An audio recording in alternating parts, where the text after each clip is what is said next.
Hey everyone, in today's rebuttal, I'll be responding to Joe Schmid at Majesty of Reason. He's an up-and-coming non-religious philosopher of religion, and he definitely needs to be commended for raising the level of dialogue between Christians and atheists. So in this video, I'm going to respond to some comments that he made about the opening statement that I gave in my debate against Alex O'Connor, the cosmic skeptic, a few months ago on Pints of Aquinas. Also, I want to reiterate my policy that if Schmid responds to this video, I'm not going to make a response to his response. I don't do rebuttals to rebuttals.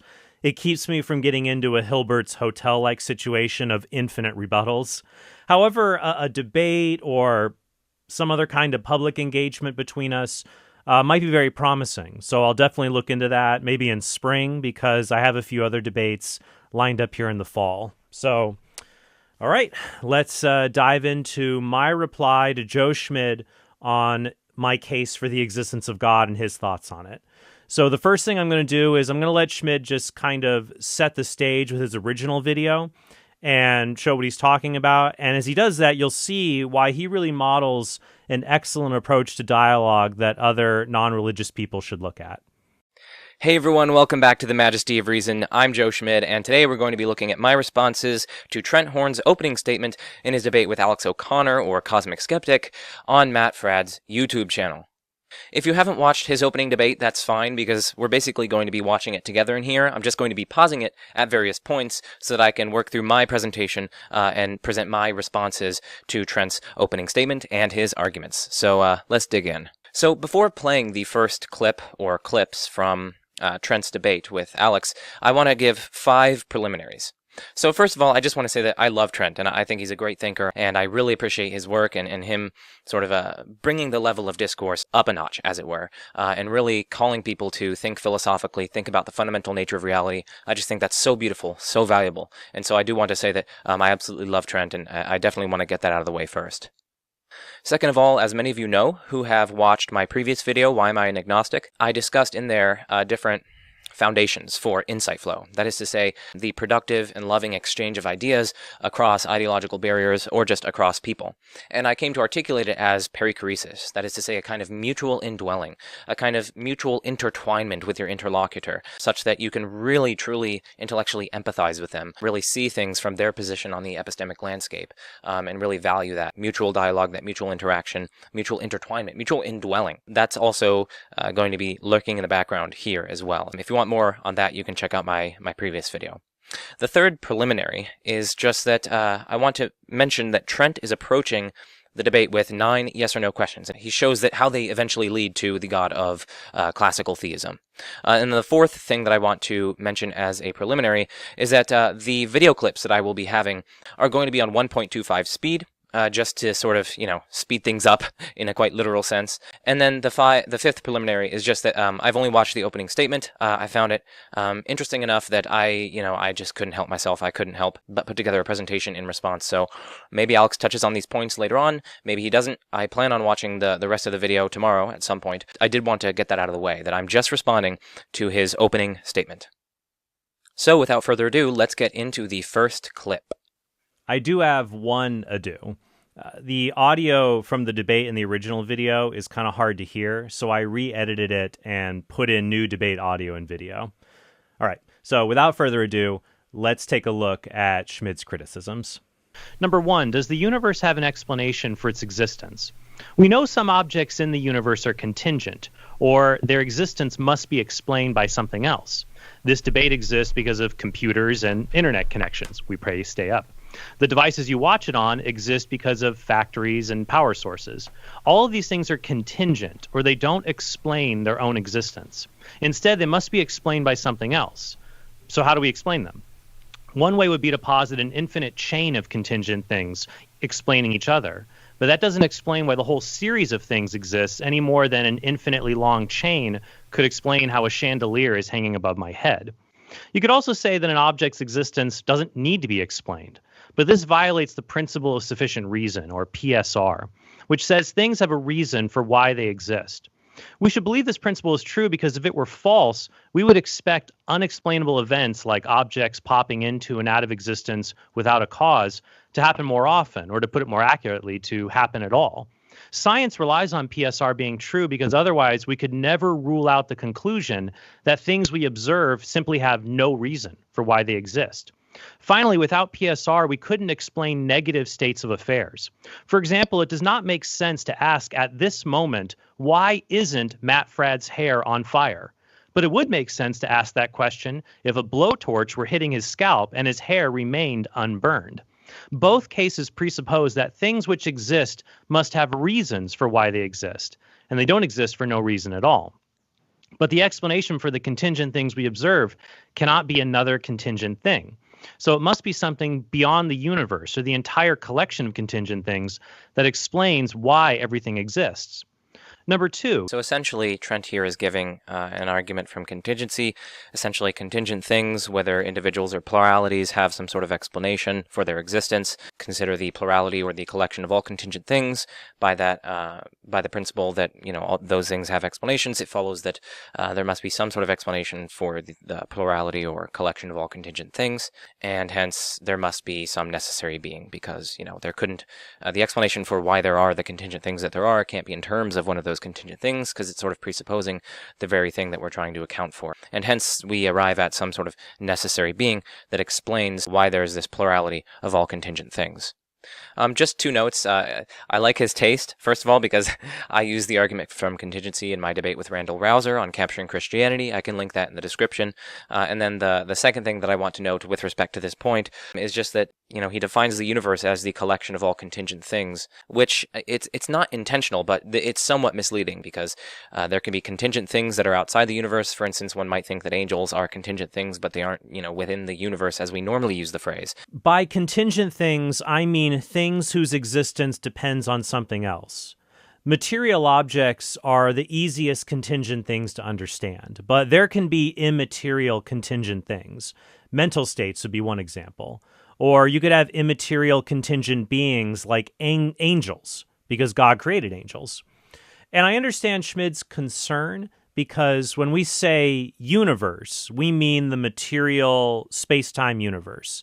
But for me, universe could include other contingent material objects that have no causal connection to our local universe. So this would include other universes in the multiverse, or beings that exist but don't have spatial dimension, like angels. So we might need to make a distinction between what the philosopher John Leslie calls universe with a lowercase u, or a closed system of space and time and energy and matter. And so there could be a lot of those lowercase u universes, and uppercase U, which is just universe capital U, everything that exists. Though I think a lot of people would probably call that multiverse, or just reality, the totality of all existence, which I would argue is also contingent and does not explain its own existence. And we also might think that there are necessary things within the universe. So someone might think that there's some sort of fundamental ground, ultimate layer of physical reality. Maybe it's a quantum field, maybe it's some sort of particles, or maybe it's mass energy that exists of metaphysical necessity. It's not the greatest definition of universe, but I'm fine if we're using it as a sort of stipulative definition. I just wanted to flag the use of universe, because if we infer that the universe has an explanation solely by means of defining universe as the collection of all contingent things, we're not automatically guaranteed to get a transcendent cause that is spaceless, timeless, immaterial, non-physical, and so on. But that's a sort of minor point. I think Schmid and I can at least agree there is a collection of contingent objects. This computer, my YouTube channel, his YouTube channel, there's contingent things. So we can start there and then proceed with the argument asking, what is the necessary explanation for this contingent collection, even if you're not sure the collection includes the entire universe? But once you reach the point where you propose a necessary explanation for the contingent collection, then you'd have to determine if anything in the universe could be that necessary explanation, or if you have to go with something that's even more basic or exists beyond the universe itself. And I would say the argument from contingency does not lead to something in the universe that is the necessary explanation, but only something that exists beyond the universe that can be the necessary being that explains existence. Most of my substantive criticisms are going to be coming up real soon. So let's go back and watch what he has to say for his second question. Number 2, does the universe explain its own existence?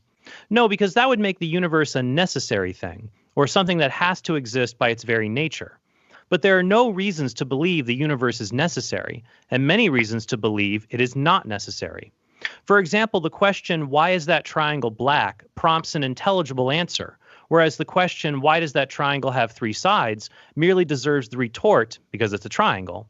But the question, why does the universe exist, does not prompt the retort, because it's a universe, since existence is not a necessary property of universes. It's more like the question, why is that triangle black, which warrants an explanation beyond the thing that needs to be explained. There are 2 other factors about our universe that count against it having necessary existence: its property of change and its finite past. So one thing that I just want to caution against is that he says that there are no reasons to believe the universe is necessary. He's not saying that there are no reasons to my mind, or, it seems to me that there aren't any good reasons, or, things like that. Or from what I've investigated, I don't see personally any good reasons to believe that the universe is necessary. No, he's sort of objectifying his sight. He's saying, no, there are no reasons for believing that the universe is necessary. And I do just want to caution against the sort of objectification of sight. If you're curious to know what I'm talking about with objectification of sight, definitely check out my video with Dr. Josh Rasmussen. We talked about how sight is by its very nature individual-based and person-based, and it's based on your position on the epistemological landscape. Also, definitely check out my my previous video, Why Am I an Agnostic, with regard to the person-based nature of justification and how our sight is not and arguably should not be objectified, or so it seems to me. Wink, wink. But apart from that, he says that there are many reasons to think it's not necessary. He's going to give 3. I'm just going to focus on the first one. There are good reasons to conclude that the universe as a whole is not necessary, or it could have not existed, and so its existence requires an explanation. Moreover, we can make judgments about the universe even if we can only observe a small fraction of the universe. I mean, we do this all the time with science, right? We apply the laws of nature and assume they're constant throughout the entire universe. You might say the second law of thermodynamics applies to the whole universe. So if we can apply generic scientific truths to the universe as a whole, well, we should be able to apply general metaphysical truths to the universe as a whole, like the fact that the universe is matter and energy, a collection, and it's contingent and requires an explanation. The question, why does the universe exist? It just seems intuitively to be more like the question, why is a triangle black, than the question, why does a triangle have 3 sides? A triangle's having 3 sides, that's almost like contained in the very definition of a triangle, right? That's sort of like an analytic truth. It's not only necessary, but it's sort of part of what we mean by triangle. It's part of the essence of triangularity, as it were. And, I do kind of agree with him there. Like, intuitively, it does seem to be the case that, asking why a triangle has 3 sides is a sort of categorically different question than asking why a triangle is black, and likewise why the universe exists. The defender of the universe's necessary existence is probably, and I think rightly, not going to be convinced by that. And the reason is because we have a reasonably representative grasp of the nature or essence or concept of triangularity as such. And so we know a whole host of its essential properties, its definition, and so on. And so of course it's going to be sort of self-evident. It's just going to fall out of the very concept or the very nature of the very essence of triangularity that it has 3 sides. But I do think the defender of the necessary existence of the universe is likely well within his or her epistemic rights of rejecting this kind of open question argument, right? Because in the case of the triangles, we have a sort of representative grasp of their nature or essence, and we can just see having 3 sides follows from it in a way that blackness does not.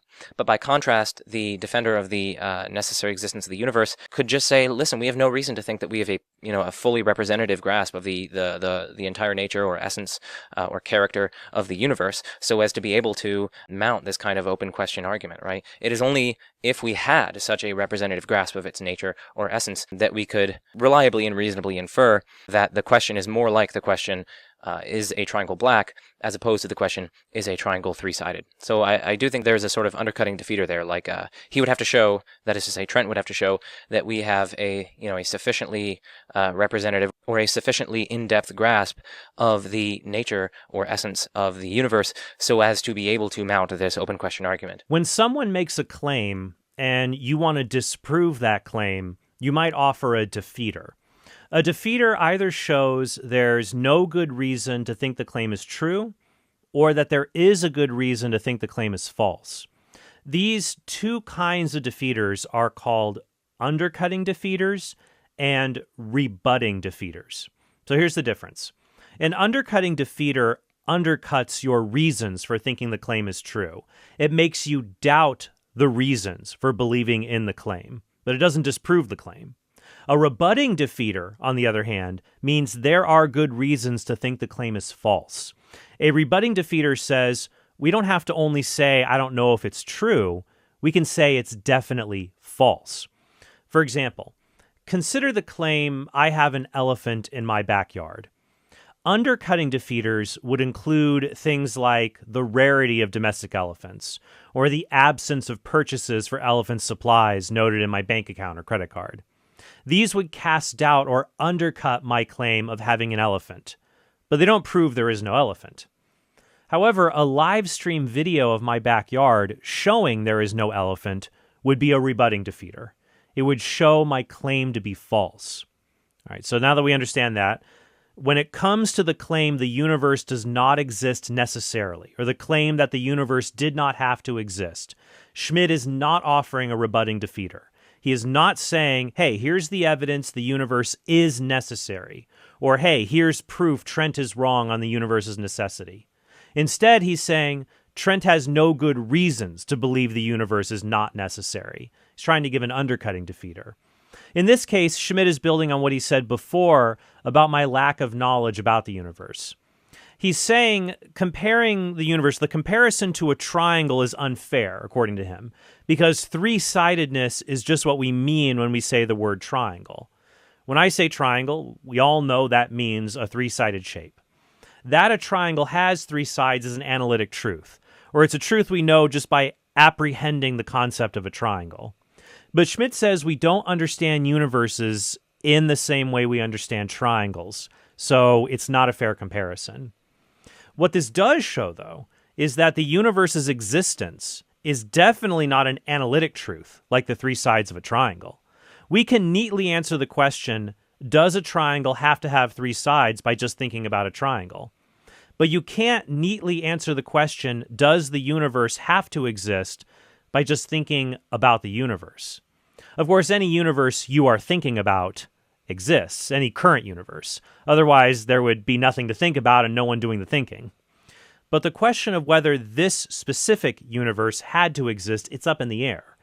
It's certainly not obvious it must exist, and it seems more likely it doesn't have to exist. But perhaps the universe has necessary existence, but we can't figure it out as easily as a triangle's three sides. We may not have a complete grasp of the universe in the same way we grasp a triangle. We know enough about it, but we know enough about it to ask this question. Does the universe have features that are more in common with contingent things that don't have to exist, or necessary things that do have to exist? I would say the universe has much more in common with contingent things, and we'll see why this is as our rebuttal continues.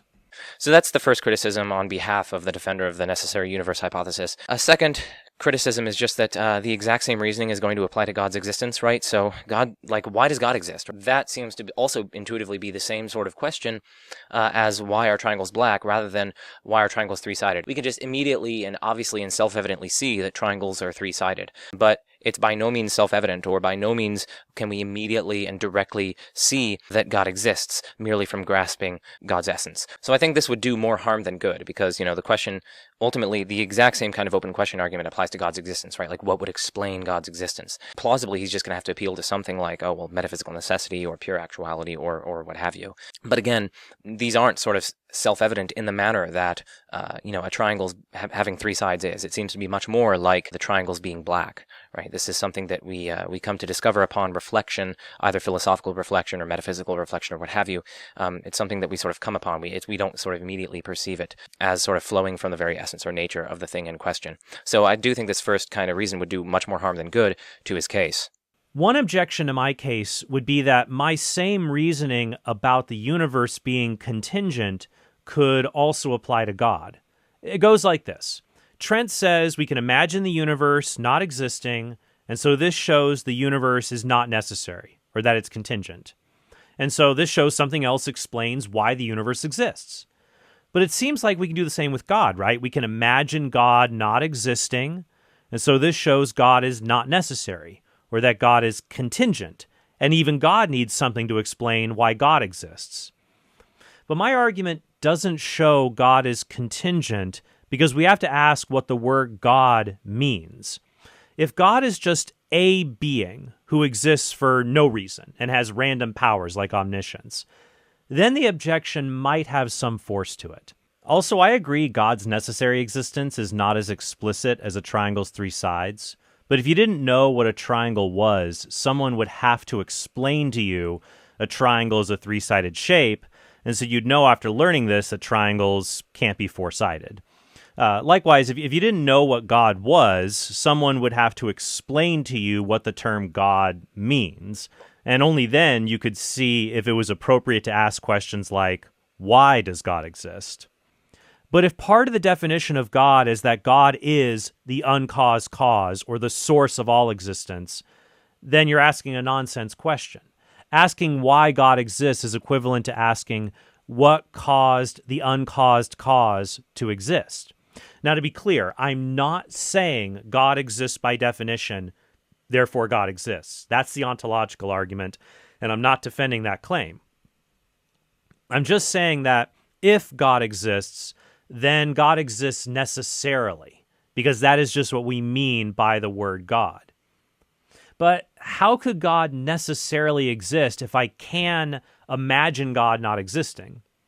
The problem is, in some cases, what we imagine isn't actually possible. Let me give you an example. Consider Goldbox Conjecture. This is an unproven theorem in mathematics that says every even whole number greater than the number 2 is the sum of two prime numbers.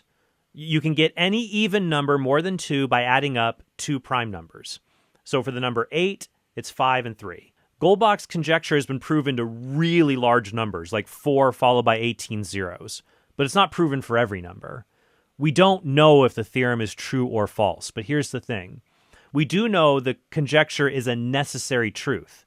So it's either true in all worlds or it's false in all worlds. We could imagine scientists telling us it's false, or God telling us it's true. So we could imagine the conjecture being true and false, but only one of those things we imagine is actually even possible. And the same is true of God's existence. We can imagine a universe with God and a universe without God. Well, I would say we're really more imagining the universe and adding a sign that says there is no God. So I'm not even really sure if we are imagining it, but let's suppose we can imagine God and no God. The problem is that God, by definition, is a necessary being. It's either impossible for God to exist or it's impossible for God not to exist. So we can imagine both possibilities, but only one is truly possible. But the universe is not like God, and it's not even like Goldbox Conjecture. We can conceive of the universe not existing. One way we could do that is by mentally subtracting each of the objects of the contingent objects in the universe until nothing is left. So we observe objects going out of existence all the time. It's not that hard to conceive of this happening not just to a few of them, but all of them. And if you did that, eventually you would get to a point where there's absolutely nothing, and then we'd ask the question now, well, why is there something rather than nothing? And if we did that, we would seek an explanation, since things could have really been different. We want to know what explains that. Now, you might object that we don't really observe things popping out of existence, so you can't subtract objects and eventually get to nothing. We only observe fundamental particles like atoms shifting their positions. This could mean that while no object in the universe has necessary existence, the fundamental particles that make up the universe could have necessary existence, and so they must exist. But that's a very strong claim. Even here, we can conceive of these fundamental particles being different or having different properties. One theory is that atoms are made up of quarks, and there's these weird quarks. There's up quarks, there's down quarks, but couldn't we have had different quarks? They could have been different. There could have been more or less types of quarks, or maybe something totally different, like strings, for example. And we have different string theory that operates on the principle, there are different kinds of universes that could have existed. That all seems to count against the fundamental particles being necessary. So I think we're on good grounds to go from imagining the universe's non-existence to conceiving the legitimate possibility of the universe's non-existence. And this would show the universe is contingent, and thus it needs to be explained. And this same objection cannot be deployed against God to show that God is contingent. Instead, God is the necessary being that explains all other contingent realities. Let's get into the second reason that he gives. So let's start with change. Change occurs when a potential X becomes an actual Y. This can involve intrinsic change like growth or extrinsic change like motion.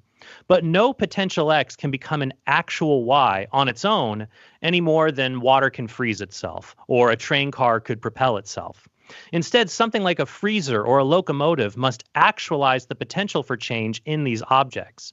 But of course, those actualizers only change because something else actualized their potential for change.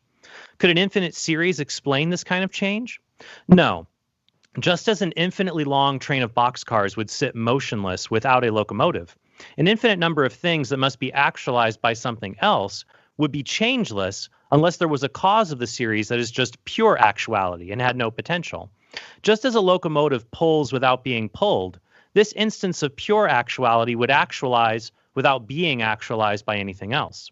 And since the universe contains a mixture of potential and actual, it is not the purely actual cause we're looking for. Okay, so there are many problems with this argument from change. I'll just basically outline 4 main problems for our purposes, and 2 of them I actually won't really outline. Well, maybe even 3 of them. This first one I really want to focus on is just that the inference to the pure actuality of the being in question is just a non sequitur on many fronts.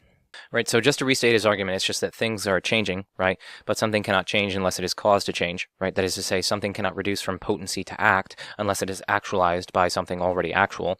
And these chains of changes cannot be infinitely long, and hence there exists a purely actual being that causes or that stands as the terminus of such hierarchically ordered or per se chains of causation, or causation of change, that is. Now, like I said, there are lots of problems, but the main one that I want to focus on is just that the inference to pure actuality is a non sequitur. Right? Recall how we characterize this. One thing is changed, and in so doing, it is being changed by another. Okay, now focus on that other. Now, it's either undergoing change right now, or it's not undergoing change right now. Right? Suppose it's undergoing change right now, in so changing the other thing, well then it's going to have a further cause for its changing, right? And so now we have a sort of a regress. And in order to stop this regress, we need something that is an unchanged changer, right? It is changing the members in this particular series without itself changing in that respect. But the mere fact that it is not itself changing in this given respect does not entail in the slightest that it has no potentials for any change whatsoever. All it entails, right? All it entails is that it is not currently changing in this present respect in order to cause the relevant changes in this hierarchical or per se ordered series of changes, at this particular moment. Really, I do think that the problem really lies fundamentally in the distinction between something's being unchanged in the relevant respect and something's being unchangeable in the relevant respect.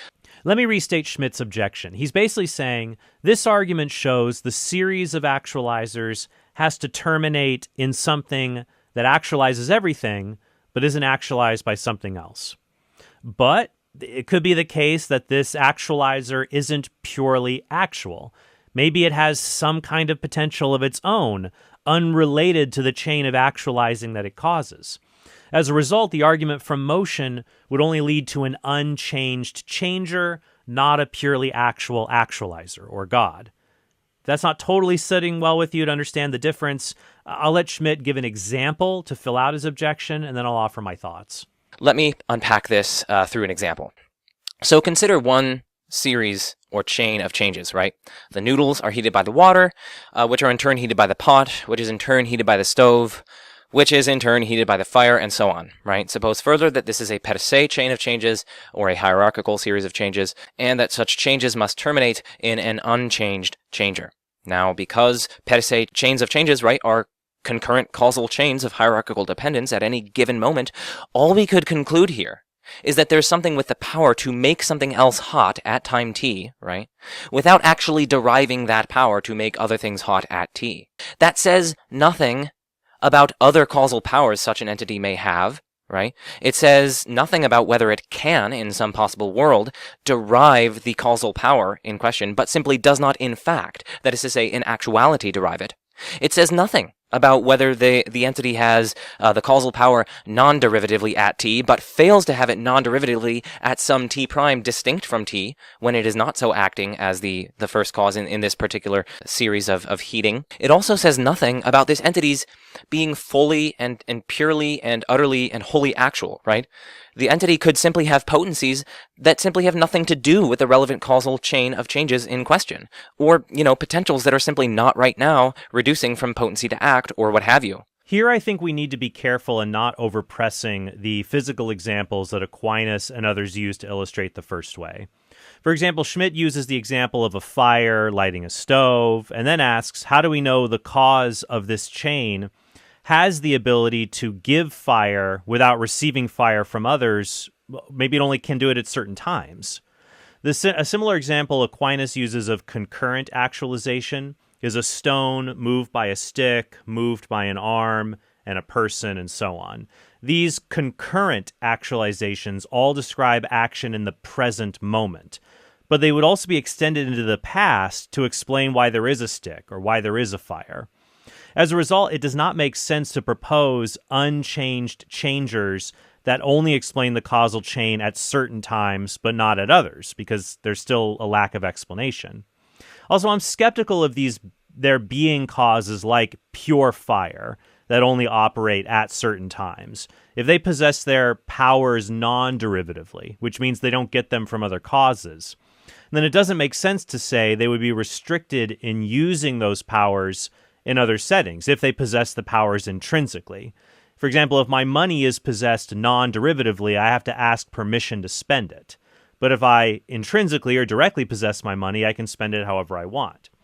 But in any case, I think this misunderstands the examples Aquinas uses, which I'll explain in my next comment. But before I go back to Schmid, I will say that even if there were these causes that have certain powers intrinsically due to their created nature to actualize only some chains of causes, then that would only show there must be other actualizers that explain the effects these limited actualizers cannot explain. But as I'll show when we get deeper into the argument, it cannot be the case, contrary to what Schmid just asserted, that the actualization of these causal chains is only dispersed among many finite actualizers. It must instead ultimately come from a single cause that is purely actual. And so, just more generally then, this argument from change that he's giving just fails to deliver that the being is unchangeable or unmovable, even in respect of the causal power of the chain for which it serves as primary member, right? Again, in each of these changes, we're looking at a particular chain of changes in a given respect, right? Like heat, for instance. The noodles are heated by something which is in turn, in so doing, it has its causal power in a derivative manner, its causal power to heat. And so ultimately we have to get to something that has the causal power to bestow to other things to heat them, right? Without itself having to have that causal power bestowed to it. So in each of these chains, we're looking at a relevant kind of causal power of the chain. And so this argument fails to deliver that the being, that the first cause in this chain is unchangeable or unmovable even in the respect of the causal power of this chain, for which it serves as the primary member, right? Like, although the fire may have the ability at T to impart heat to the series without actually having heat imparted to itself, right, and thereby move others to be heated without itself being moved in such a respect, it would not follow that it is metaphysically impossible for heat to be imparted to the fire at T. And even if it did follow, right, I mean, it also wouldn't follow that the same is true for times distinct from T. And again, we're focusing on a particular time because that's precisely what a per se or hierarchically ordered chain does, right? It zooms in on a concurrent chain of hierarchical dependence at any particular moment in time, and hence we're just inferring about the first member. It's causing the series at a particular time t, right? And so although the fire is unmoved at t in respect to the causal power of the series, namely heat, right, it is not thereby unmovable at t in that respect. This argument from change that he's leveling is trying to infer something that is unchangeable or unmovable in the relevant respect, not merely in fact unchanged or in fact unmoved in the relevant respect. This reminds me of some objections the philosopher Anthony Kenny and others have made against the first way that misunderstands Aquinas' argument about actuality. I'm not saying Schmid is doing this, but it reminds me of it. Some critics say Aquinas is erroneously saying something that is potentially hot can only become actually hot by something that is actually hot. So, like Aquinas is saying wood can only become a bonfire when an actual fire touches the wood.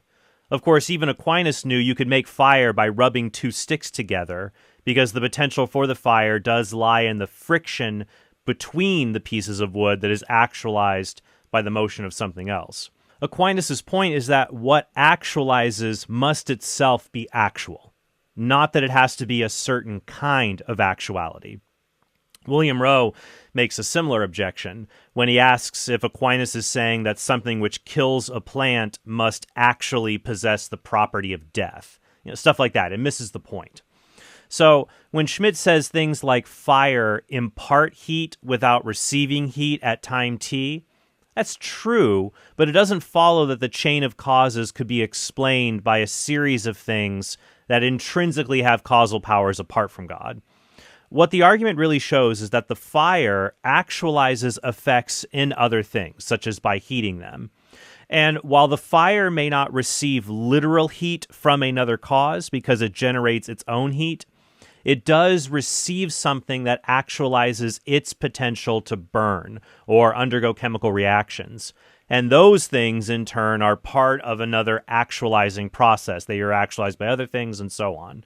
So while I won't rule out that some things could be unchanged changers, like what Aquinas calls prime matter, I will rule out that the entire causal chain could be explained by a mere series of unchanged changers, none of which are pure actuality itself. But let's just suppose, right, contrary to what I've just been arguing, that he could establish that the first member of a given per se chain of changes has the relevant causal power in an unchangeable or unmovable manner. And not only at time t, i.e. not only when the member is causing the series in question, right, but also at every other time at which the first member exists, okay?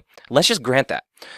Even then, this still wouldn't get to a purely actual being, i.e. one that's unchangeable in all respects whatsoever, since it would only entail that the terminus of the given per se chain of changes is unchangeable in respect of the causal power of that series, heat, say, or, some other causal power or feature. But this is perfectly compatible with such a being having other potentials, unrelated to the causal power of the series for which the being stands as the terminus, that are simply presently unactualized. They're not presently being actualized, or are not required to be actualized for the being to serve as the terminus of the per se chain in question, right? We might try to use agere sequitur esse. I probably pronounced that wrong, but I'll just save that if he wants to use that in response if he ends up seeing this video. But I do not think that kind of attempted patch would be convincing. So we're back to Schmid's objection, his original objection, which is essentially this. Why couldn't this argument prove that there are lots of unmoved movers? Maybe there's a cause that is pure fire that causes all fires, but it has other potentialities.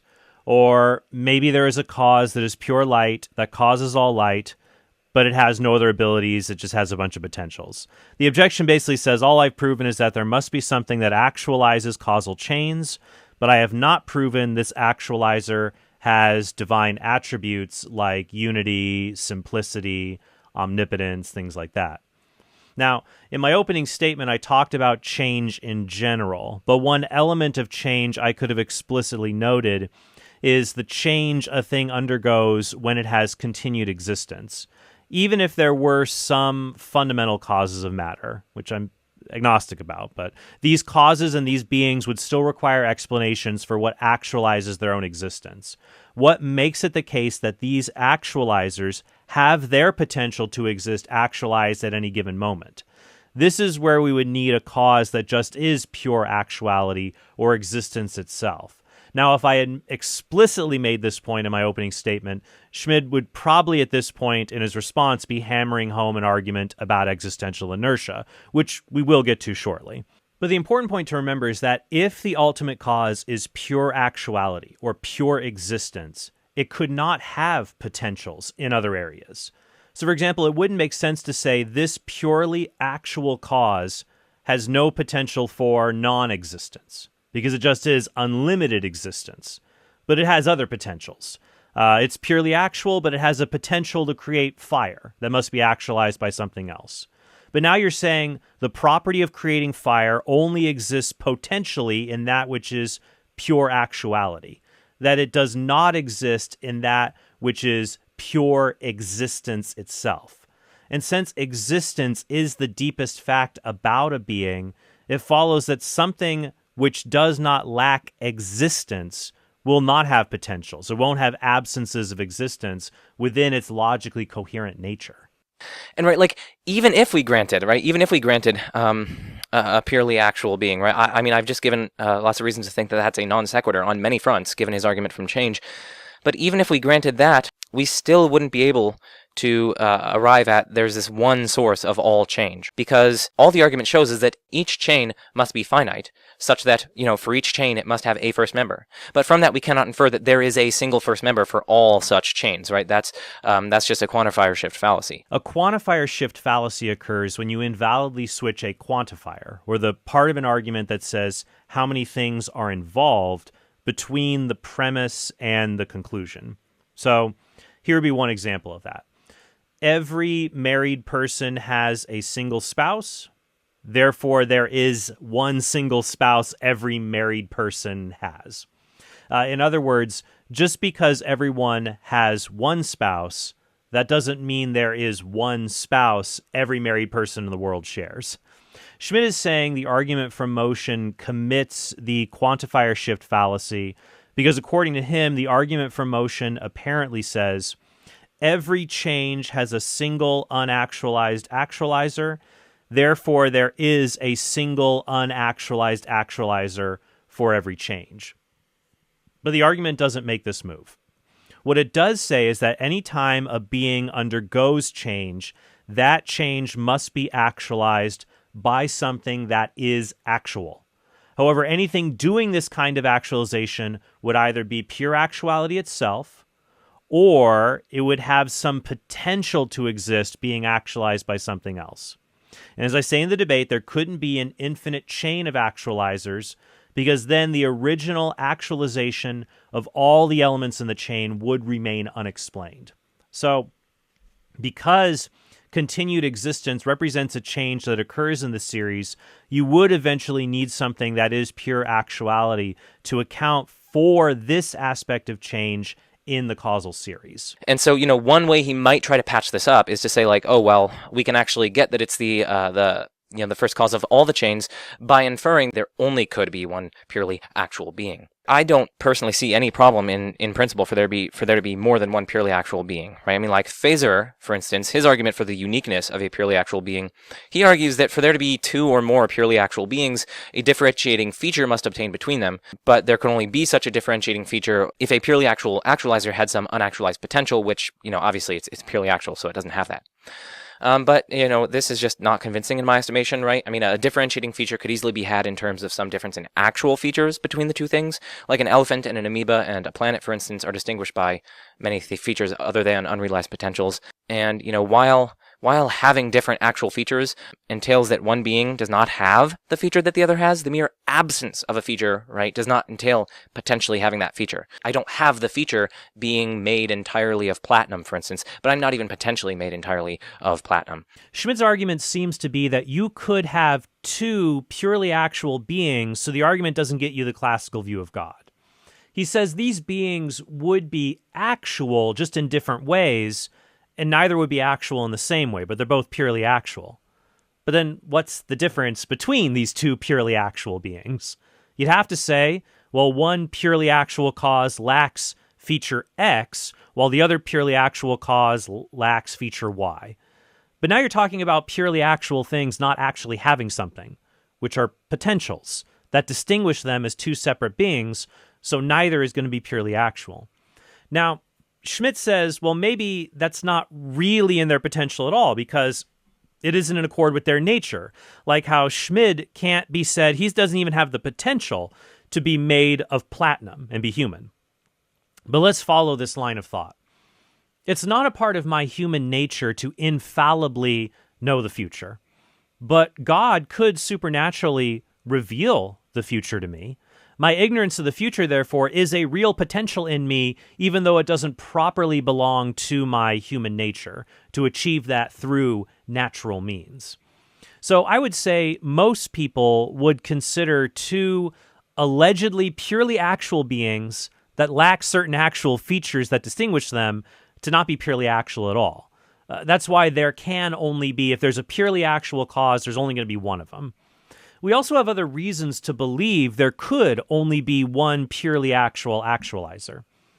For example, if there were two of these beings, then they would have to belong to a genus or a species. They would belong to a kind that preceded them. Their essence in that kind would have to be joined to existence in order to make them real. But if they have properties like belonging to a genus or a species or needing essence and existence to be joined, that would mean each of these things have a potentiality in them. They would not be pure actuality at all. Second, two purely actual beings, they'd have to exist in a common framework that is more fundamental than either of them. And as a result, this common framework, that would be the real actualizer of them and reality as a whole, not the two separate beings that inhabit it. So my point is, even if you don't accept the argument from motion, you should accept that if a purely actual actualizer exists, then it would have the properties we normally associate with God, like oneness and simplicity. Moreover, this line of argument, if successful, spells disaster, it seems to me, for Trinitarian conceptions of God, according to which there are three persons in one God. According to Phaser, in order for there to be more than one type or more than one thing of a given kind, right? So in order for there to be more than one divine person, say, let's just apply to that, there would have to be some differentiating feature that one had that the others lacked. In which case, according to Phaser's own reasoning, at least one of the divine persons must have some unactualized potential. And that spells disaster on two fronts, right? I mean, obviously, since the divine persons are intrinsic to God, that would entail that God has potential intrinsic to him, which is incompatible with his being purely actual. But it would also entail that these persons are not divine after all, because God is supposed to be purely actual, but per Phaser's reasoning, right, at least one of these divine persons would have an unactualized potential in order to sort of differentiate them from one another.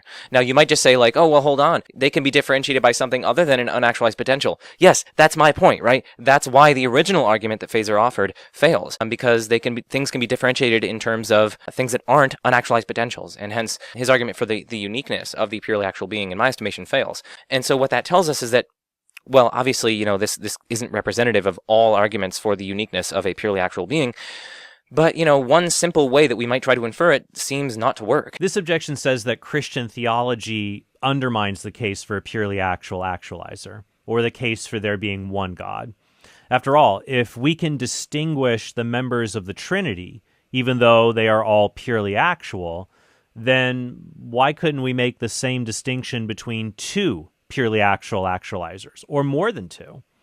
The answer is that classical Christian theism does not hold that the members of the Trinity are separate, purely actual beings we distinguish from one another.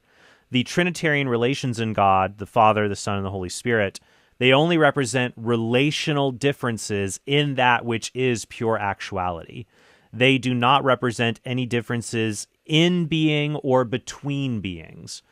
Divine simplicity fundamentally holds that God is not composed of anything. And the Trinity does not say that God is composed of three persons, but that God just is three persons.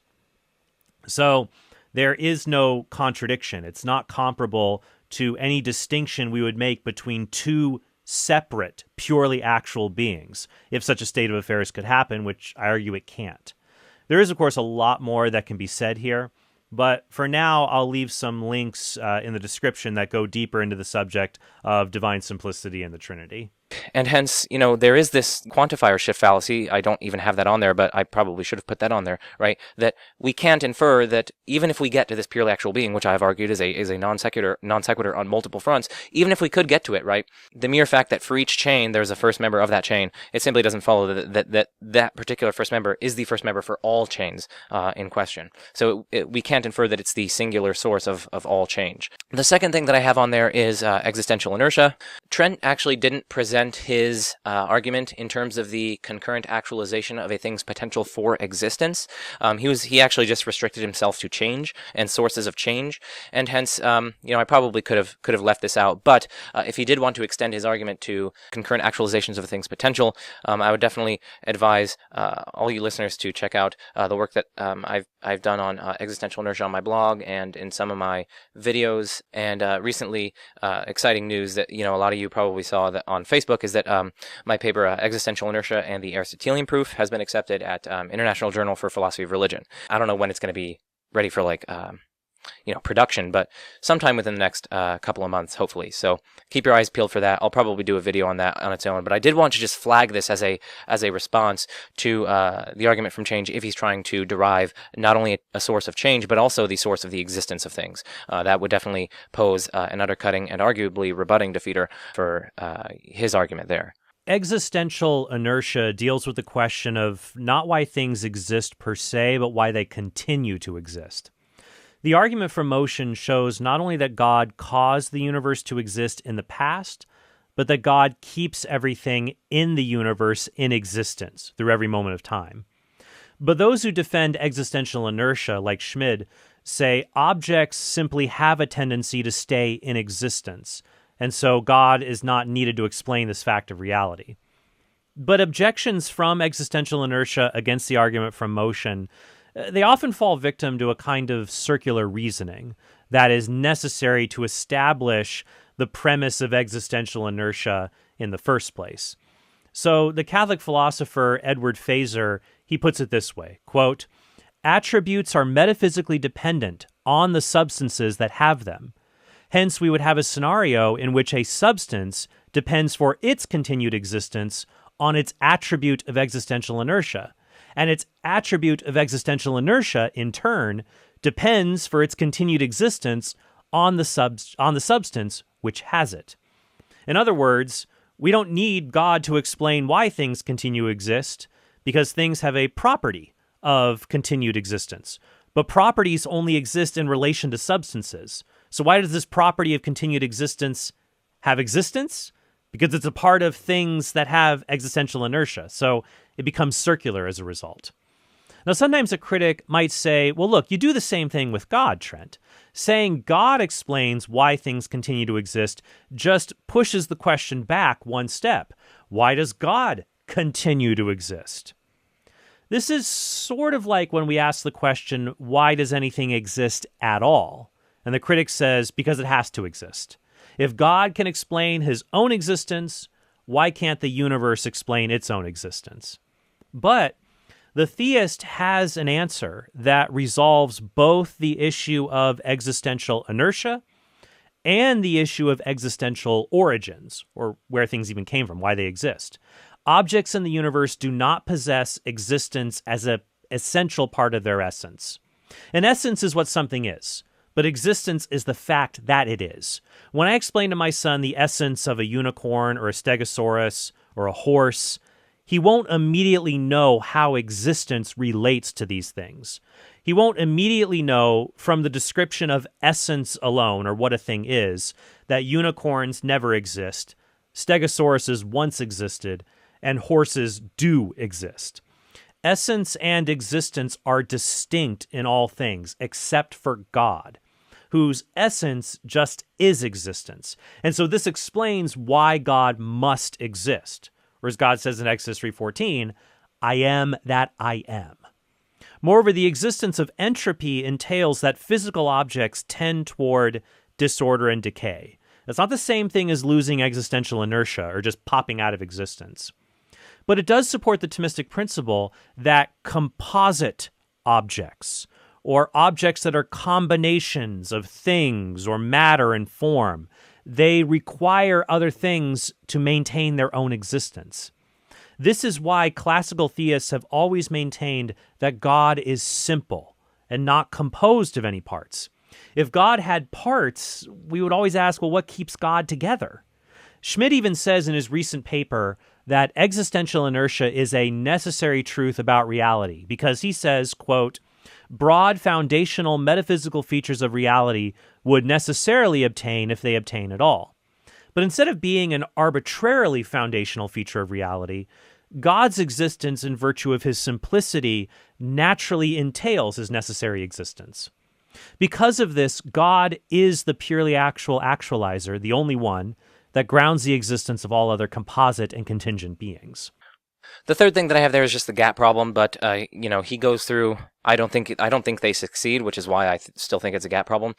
But to be fair to him, he goes through different divine attributes and argues. He at least gives arguments as to why the purely actual being must have the features in question. But given that they don't succeed, which I will be arguing in due time in this video, the gap problem is definitely alive and well for this argument. That is to say, inferring a religiously significant divine reality from a fact of a purely actual source of change. And then finally, Mauryan Problems. So I explained what I mean by a Mauryan problem in my last video on why am I an agnostic. Essentially, it's just you adduce independent arguments that show the conclusion to be false, and hence you can just infer the disjunction and the negations of the premises. I think I've spent like 40 minutes discussing what I found personally convincing to me against this classical theistic conception of God, God as ipsum esse subsistens and God as purely actual. I discussed my primary concerns with that in that previous video. You can look at the timestamps in the description. It was roughly 40 minutes where I was giving a sort of sustained critique of that kind of being. So definitely check that out. I won't really go into it much in here. But what's interesting about Schmid is that he believes the God of classical theism, which is simple, timeless, changeless, is less likely to exist than the God of, say, someone like William Lane Craig or Richard Swinburne, that is not absolutely simple or timeless. Now, I don't know if Schmid has ever made this exact comparison, but he seems to endorse the view that if God existed, he would not be like Aquinas' concept of God. In that respect, God would be more like us, creatures in time, and a single being among other beings. So I just find that it's interesting because I think concepts of God that are more foreign to our experience have a better chance of explaining all of reality than other concepts of God that basically turn God into a creature like us that happens to have inexplicable powers and abilities. But let's go into his argument for the finitude of the past. What about the universe's finite past? Something is necessary only if it is impossible for it to not exist. But if the universe came into existence, then it can't be necessary. It would instead stand in need of an explanation for why it exists. One reason to believe the universe has not always existed is because the past contains causal chains that explain objects and events in the present. However, no past causal series that terminates in the present can be infinitely long because that would lead to a contradiction. Consider Robert Coon's paper passer thought experiment. Imagine beings called paper passers who exist at every January 1st in the past. So there's one at January 1st, 2020, one at January 1st, 2019, and so on into an infinite past. Their job is to receive a piece of paper from the passer who held it during the year before them and to see if it's blank. If the paper is blank, then they write a unique number assigned to them on it. If the paper they receive already has a number on it, however, then they just pass the paper along to the next paper passer at the end of the year. Now here's the question. What number is written on the paper given to the paper passer at January 1st, 2020, whose year will go downhill very quickly? There has to be some number written on it, because if it were blank, then the 2020 paper passer would write his number on it. But it can't be blank, because if it were, the 2019 paper passer would have written his number on it. But the 2019 paper passer could not have written his number on it, because if the paper were blank when he got it, the 2018 paper passer would have written his number on it. If there are an infinite number of paper passers, then we have a paradox. There is a piece of paper that arrives in the present that isn't devoid of numbers, but also can't have any particular number written on it. And this isn't unique to this scenario. Other thought experiments like Thomson's lamp or the Grim Reaper paradox show that objects cannot have infinite causal histories. This means causal series must be finite in nature, and the first member of the series would have to be uncaused. And since causal chains must be finite, this means the number of events before today must be finite, and so time is finite. If the past is finite, then our universe began to exist and would require an uncaused cause for its existence. First of all, I like his taste, because he talked about the paper passer paradox, and I used actually the exact same paradox in my debate with Randall Rouser, which is funny in a good way, right? Yes, I was amused by this as well. There's a debate online where Joe was facing off against Christian apologist Randall Rouser, who's been on my show before. And they're doing a devil's advocate debate. This is where you defend a position you personally disagree with. So Joe is defending theism, and Randall is defending atheism. And one of the arguments Joe uses in his mock defense of theism, he doesn't ultimately agree with it, but he uses it because it's a strong argument, is this causal finitism argument with the same example I used. Coons himself shared this example about a year earlier, 2019, I think, on Capturing Christianity podcast. So it's always nice to see people who have similar views on what the strongest arguments are for the different positions. But I did just want to flag the first thing that he said. If the universe came into existence, it cannot be necessary. I mean, strictly speaking, that's not true. Something being necessary just means it cannot fail to exist. That means it cannot possibly be absent from reality. In other words, in all possible worlds, it exists. But something's coming into existence. Something's beginning to exist. That's perfectly compatible with its existing in all possible worlds, right? It could just begin to exist in all possible worlds, and hence the entity in question exists in all possible worlds, and hence it is a necessary being. We cannot conflate existing in all possible worlds with existing at all times in all possible worlds. And moreover, if B theory is true, or if eternalism is true, then even if it in some sense, quote-unquote, came into existence, it would still sort of tenselessly and eternally exist in all possible worlds, assuming, of course, that it exists in every possible world, even if it has an earlier than temporal boundary. But that's getting ahead of myself, and I lean towards presentism, so that doesn't quite matter too much. But I did just want to flag this, at least just for just a general educational point for you guys, not necessarily even a debate point. We need to be very careful not to infer contingency from the fact that something came into existence. I find this to be an odd point. When we think of something being necessary, we usually think of it being impossible for that thing to not exist. So if something ever did not exist and then came into existence, or if it went out of existence after being in existence for a long period of time, we would say the thing isn't necessary. We would say it does not have to exist.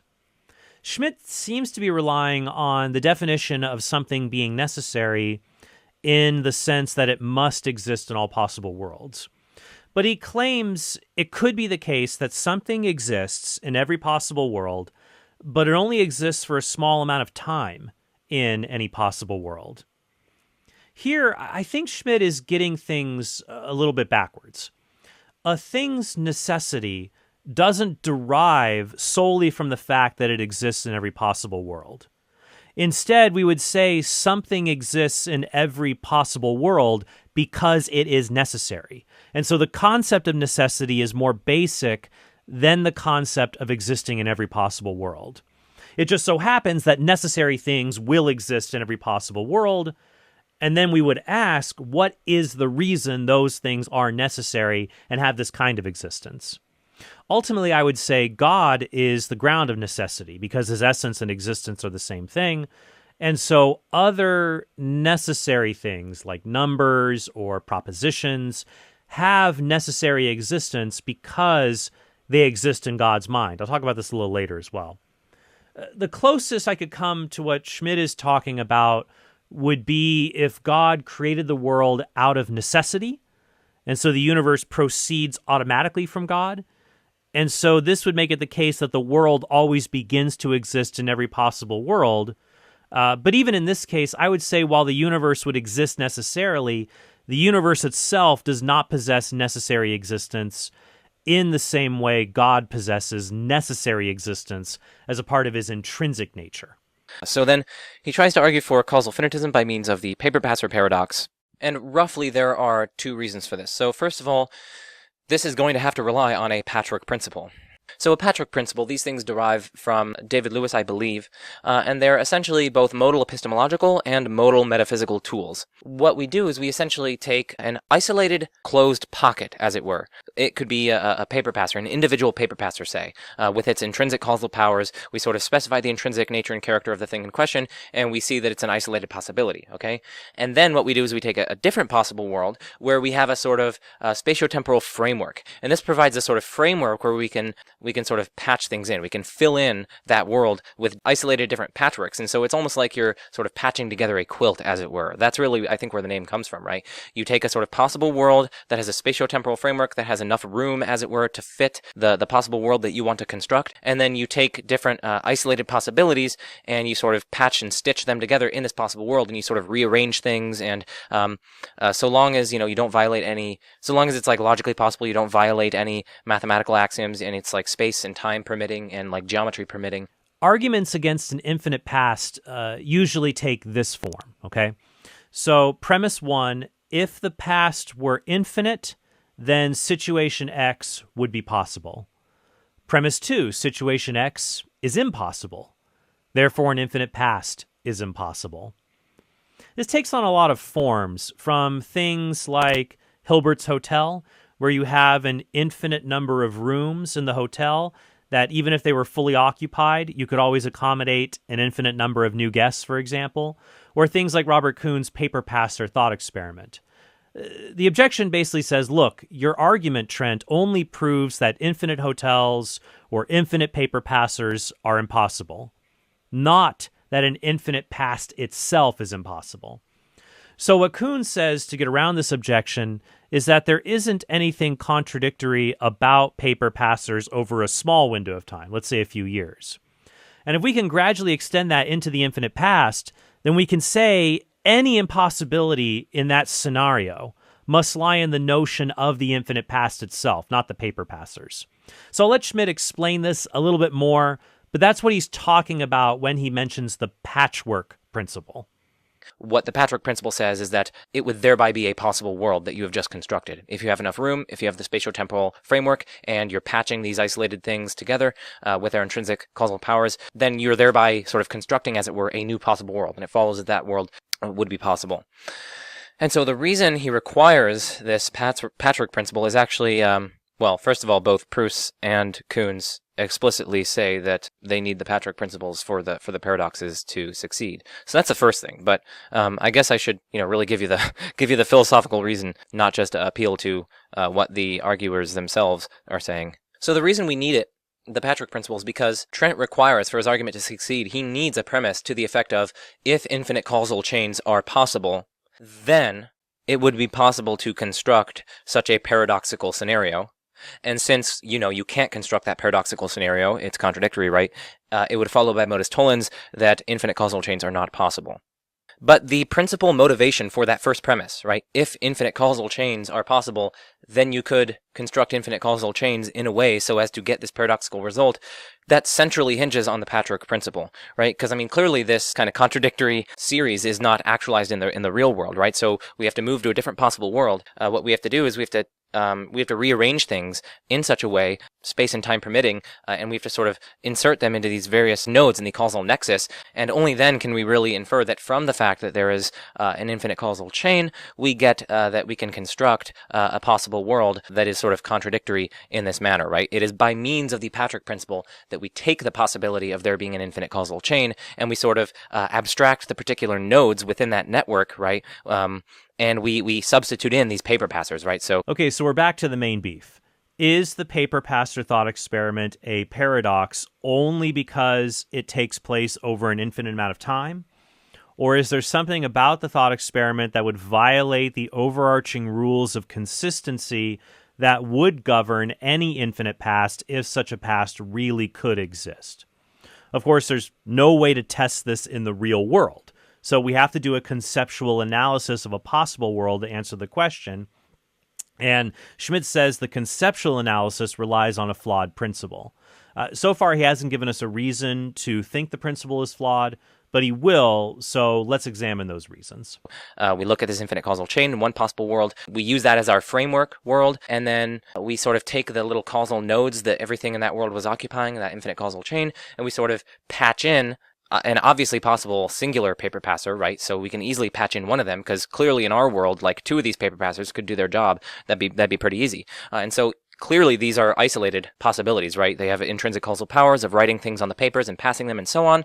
And so what we can do is we can take this world, we can take this this framework, and then we can use the Patchwork Principle to patch up the world so as to, put the isolated paper passers and duplicate them and situate them within each of the nodes in this infinite causal nexus, and thereby we would only then would we get this contradiction, right? So we have to use this Patchwork Principle in order to infer from the possibility of an infinite causal chain to the possibility that there could be this paradoxical scenario, right? But the trouble is that Patchwork principles are extremely contestable and pose lots of problems for theism. Now, what Schmid will do is essentially a reductio ad absurdum. He would say, if the Patchwork Principle could be used to generate paradoxical scenarios, impossible worlds we know can exist, then there must be something wrong with the Patchwork Principle itself. So the strength of his argument will rely on whether these analogies are sufficiently analogous to the paper passer thought experiment. Well, actually, there are a lot of related problems. So first of all, think about David Lewis and think about his response to time travel paradoxes, right? So David Lewis, I think he famously thought that, time travel is possible.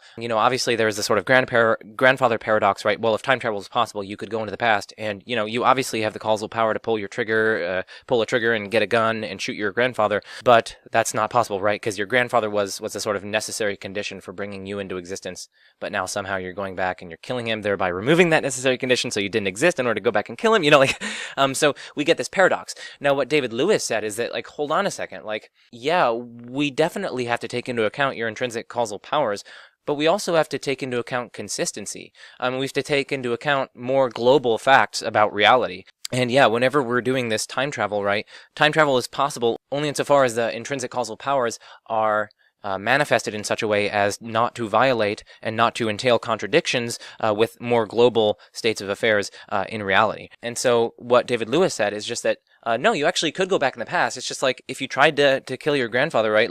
You'd slip on a banana or something, or, you wouldn't be able to exercise your powers in such a way, in such circumstances, in order to do that, precisely because it entails a contradiction. That would not be consistent.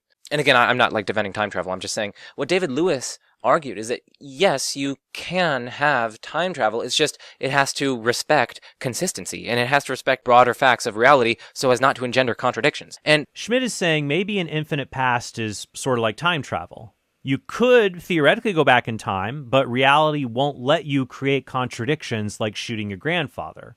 Likewise, you could have an infinite past, but reality won't let you do things like the paper passer experiment that create contradictions.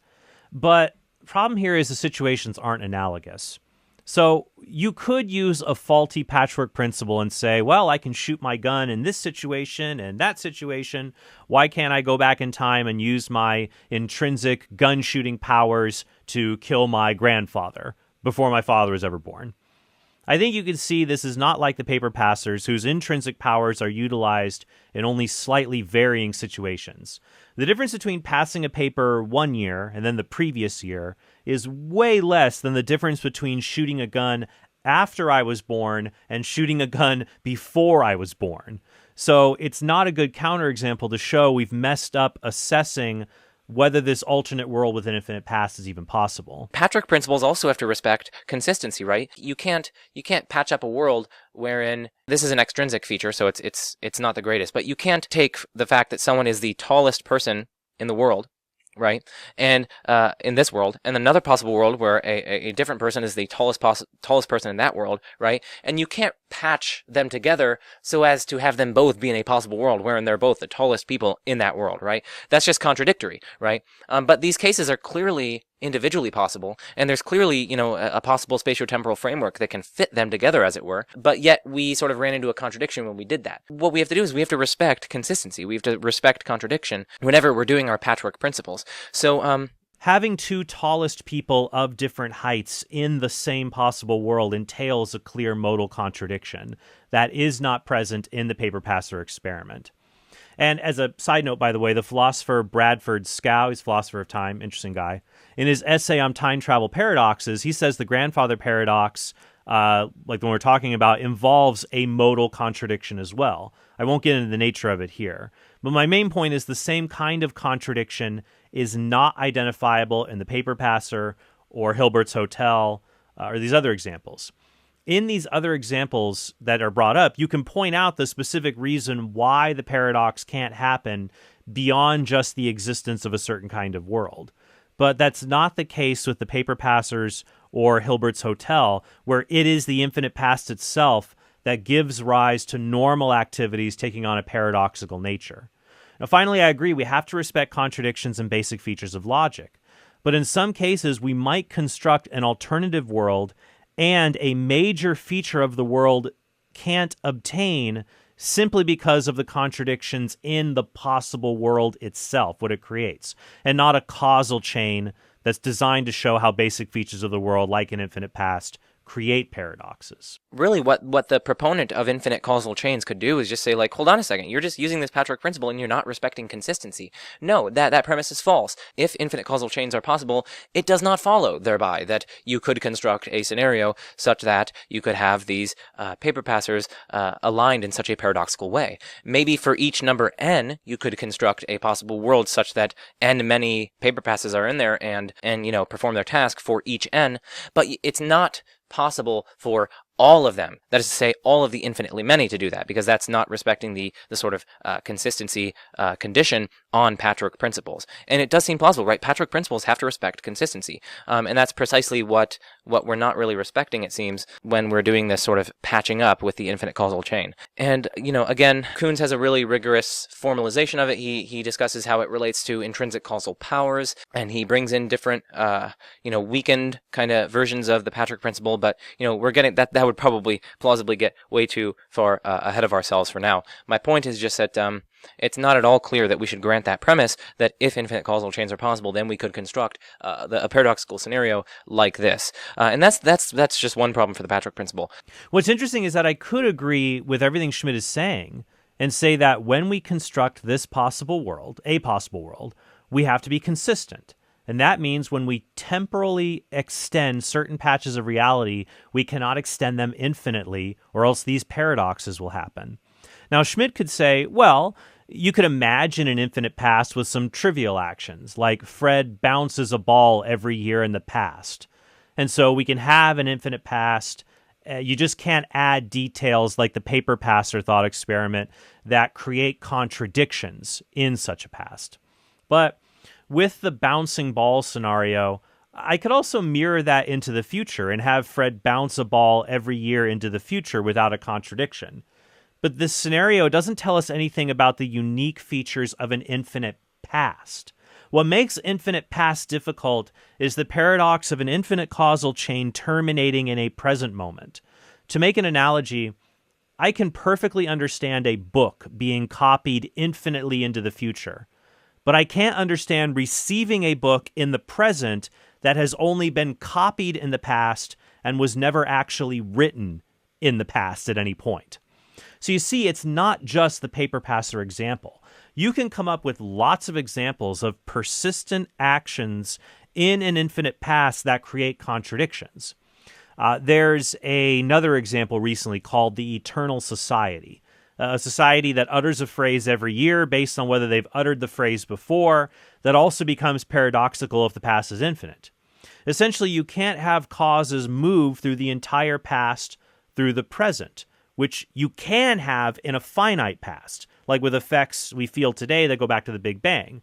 If you can't do that in an infinite past, that seems to invalidate the possibility of an infinite past itself. The second problem for the Patchwork Principle is just that it seems to be flatly inconsistent with theism. Why is that? Well, and not only is it inconsistent with theism, but it's inconsistent with the very argument that he's proposing here, the very PSR that he's using, right? Because if we're using a kind of unrestricted Patchwork Principle that doesn't respect more global features of reality, right? Well, then we could just patch up a world. we could take a possible world with a spatiotemporal framework large enough to accommodate, a bunch of suffering people, and then we can take isolated incidents of people experiencing horrendous evils and just being like tortured, and we can sort of take those and patch them up into this spatiotemporal framework, and thereby duplicate them, and thereby create a possible world where it's pretty much nothing but intense, horrendous suffering for basically the eternity of the world. That would follow from the Patchwork Principle. There would be a possible world where we could patch up things in such a manner where it's just nothing but this horrendous evil and torture and things like that just for the entire world, maybe for like a bajillion years or something, whatever, and with like a bajillion humans just being tortured like the whole time. That clearly is not compatible with God's existence, with a perfect being existing, right? I mean, just imagine if that world were actual, right? I mean, like, I think that world would be incompatible with God's existence, right? Because by our Patchwork Principle, we are patching up a world wherein no goods even obtain in virtue of these things. And so it seems to me that Patchwork Principles, we're going to be able to patch up a world wherein basically horrendous evils predominate, and there aren't sufficiently good reasons for allowing them to obtain. And from that, it would follow that in that possible world, God doesn't exist, because any perfect being definitely would not allow that world to obtain. And hence, we get that possibly God doesn't exist, and by the S5 axiom of modal logic, we get that God actually doesn't exist, right? Now, the response that Trent should give, and rightly, I think he's well within his epistemic rights to give. This is sort of the response I would give, but it's missing some crucial details. Is that, well, hold on a second, right? Like, no, you can't do that patch because you have to respect like broader facts of reality, namely God's existence and God's nature and character as all loving. Like, he just wouldn't allow that, right? And so merely from the fact that you have enough room, you have like this sort of spatiotemporal framework, and merely from the fact that you have these isolated incidents with their sort of causal powers that you can patch in there and duplicate in this world, it does not follow that that would be a possible world, because it has to respect these broader, wider, wide-scale facts, namely God's existence and his character and his providential governance over creation. But now, once he uses that response, right, now the defender of infinite causal chains can use that response, right? The defender of infinite causal chains is like, whoa, hold on a second, right? Like, we have to respect broader, like, global. Is it more broad? It's probably more broad. Who cares? We have to respect broader, more global considerations of consistency. And that's precisely what you're not doing when you're using the Patchwork Principle. And again, there's definitely room for discussion and further inquiry here. But my point is just that there's no simple, easy path from the possibility of infinite causal chains using the Patchwork Principle to construct this sort of paradoxical scenario that doesn't also pose problems for theism, and actually, interestingly, poses problems for a lot of things that Trent is saying in this debate, in this discussion, right? Because Schmid's possible world example doesn't follow, because I would say that any instance of evil God permits has a corresponding good reason associated with permitting it. Even if we can't determine what that good reason specifically is. Therefore, there is not even one instance of unjustifiable evil in the world to patch into some scenario where there is nothing but unjustifiable evils. No, I'm not saying there aren't horrendous evils. There are horrendous evils. Marilyn McCord Adams has a book called Horrendous Evils and the Goodness of God. My point is that God doesn't allow any evil to exist that simply lacks a corresponding good reason for allowing that evil. Once again, even if we don't know what the good reason is. So it's not the fact that there is an overarching principle that prevents applying instances of horrendous evils across an infinite world. It's the fact that the isolated example of a terrible evil that has no good reason for its existence, that's not even possible in its own right. So you can't make an infinite amount of them. This would be like me saying an infinite past is impossible because I can imagine an infinite number of paper passers transmitting a four-sided triangle across an infinite past, and that can't happen. But the best paradoxes against an infinite past, they involve local conditions that are not controversial and whose gradual extension into the infinite past show it is the temporal duration that is the problem, not whatever the task is that is involved in the paradox. He's trying to use the PSR, and if we can use this Patchwork Principle, well, then we can actually just patch up a world where something spontaneously pops into existence. because, things do come into existence in our world, so we can just take the fact of its coming into existence, and we can take that as our sort of isolated patch. We can ignore its cause, and we can just patch that into a different world, and then that thing would thereby begin to be without any extrinsic cause causing it to begin to be, and hence we would have a violation of the PSR, which he's arguing is necessarily true, and hence these Patchwork principles are incompatible even with the very arguments that he's using for God's existence, right? We can't patch up worlds like this in such a simple manner, right? We have to respect the PSR. We have to respect more global facts about reality. We have to respect consistency. Yeah, there are just lots of big problems for Patchwork principles. Yeah, just in my estimation, at least. I would say there is no world where things can just pop into existence for no reason at all. As a result, you can't even get the first patch started in such a patchwork principle-based system. However, you can pass papers, you can build hotel rooms, you can do many things in the thought experiments that are related to disproving the idea the past can be infinite. So that's definitely the major problem with his appeal here to the paper passer paradox. And actually, there is a second problem here, and it derives from the branching theory of modality. So in short, according to a branching or Aristotelian theory of modality, possibilities are necessarily derivative from actualities. That is to say, anything is possible in virtue of either being actual in the actual world or being some potential branch that can branch off from our world by means of the causal powers of actual things, right? And so, according to this theory of modality, it's very Aristotelian. Broadly speaking, it's what Graham Oppy holds, it's what Alexander Proust holds. Rob Coons is sympathetic to a kind of branching theory of modality because it's very Aristotelian, and I think it's rather plausible. I obviously need to study modal metaphysics more in order to have a considered view, but it seems plausible. Strap on your thinking caps as we explore the wonderful world of modality. So this is dealing with the issue of what has to be, or what is necessary, and what could be, or what is possible. Philosophers often talk about possible worlds as being coherent descriptions of the way things could have been, but they're just descriptions. They don't have real existence. Or maybe they do have real existence. The idea that possible worlds, or the way things could be or could have been, are real worlds that have real existence and we aren't aware of them, this is called modal realism. And I'll be honest with you, I'm agnostic about the existence or extent of these other possible worlds. It's possible for God to create other universes, and so perhaps God created every world that is worth creating. I don't know. But my point is that Schmid is going to use this notion to try and undermine the patchwork principle that allows us to hypothesize about thought experiments like the infinite paper passers. But what the branching theory of modality entails is that there is some initial world segment, whether it be finite or infinite. There's some initial world segment that all possible worlds share, and they have to share it. So there's some necessary initial segment of worlds. Why is that? Well, because as we saw, right, the branching theory of modality entails that possible worlds are only possible in virtue of being branches off from the actual world, right? It's the sort of causal powers of actual things that branch off in these different directions. And long story short, it's actually somewhat of a complicated deduction, but it's basically widely recognized that you essentially get a necessary being for free from this branching theory of modality, as long as you accept some other highly plausible principles. And so you get this sort of necessary initial segment of reality that all worlds share and they branch off of, as it were, from a sort of causal powers-based account. And it's precisely because everything is sort of rooted in the actual world, right? All possibilities are rooted in in actuality and actual causal powers, that all possible worlds sort of share this initial world segment, right?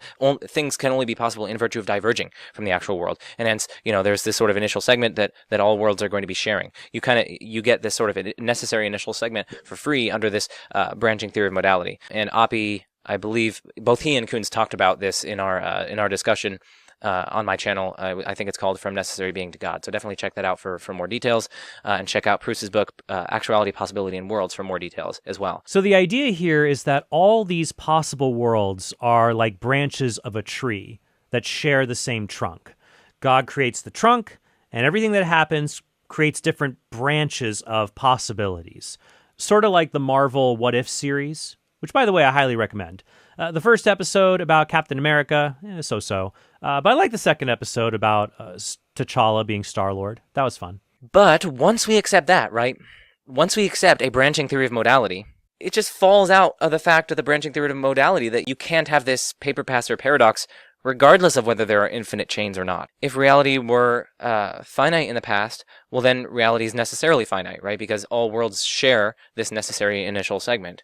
And so clearly you couldn't have a sort of infinite causal chain as the one that he described, stretching back beginninglessly into the past. But if the world is infinitely extended back into the past, in a beginningless past, well then, because each world shares an initial segment, right, that means that all possible worlds are going to share some infinitely long initial segment, and then, they just branch off at varying times, right? If that's the case, well then, again, you can't construct this paper passer paradox, even if you have these sort of infinite causal chains, right? Because clearly you can't have them in the actual world, right? Because it's a contradiction, and you can't have contradictions in the actual world. And all possible worlds share some initial segment. According to this theory of modality, all possible worlds share some initial segment with our world, including, if the past is infinite, that would include our actual world's infinite past. And hence, it just simply falls out of that you just can't have one that has paper passers in it like that. Because in any possible world, if it's genuinely possible, it's going to have to share some history with the actual world. And if the past is infinite, then that's going to have to be an infinite causal or an infinite history. There's no way that you could have the contradictory series obtain, precisely because any world in which it obtains is a world which is such that it has an infinitely far back history that is the same as the actual world, and the actual world clearly doesn't contain the paper passer paradox, and hence any other possible world that shares that initial segment clearly cannot have that paper passer segment as its initial segment, because again, it has the actual initial segment as its initial segment. And so there's just no way that you could possibly get this paradox up and running if the branching theory of modality is true. And so once again, he's going to have to, well, not only get over all the hurdles with the Patchwork Principle, but also with branching theories of modality, he's going to have to show that either they're like inconsistent with naturalism, or that they're false, which is odd because under classical theism, right, it's like in and of itself, there's this one singular initial segment. Initial just means sort of ontologically prior, if not temporally, but clearly in the case of the classical theistic God, it's just going to be ontologically prior, right?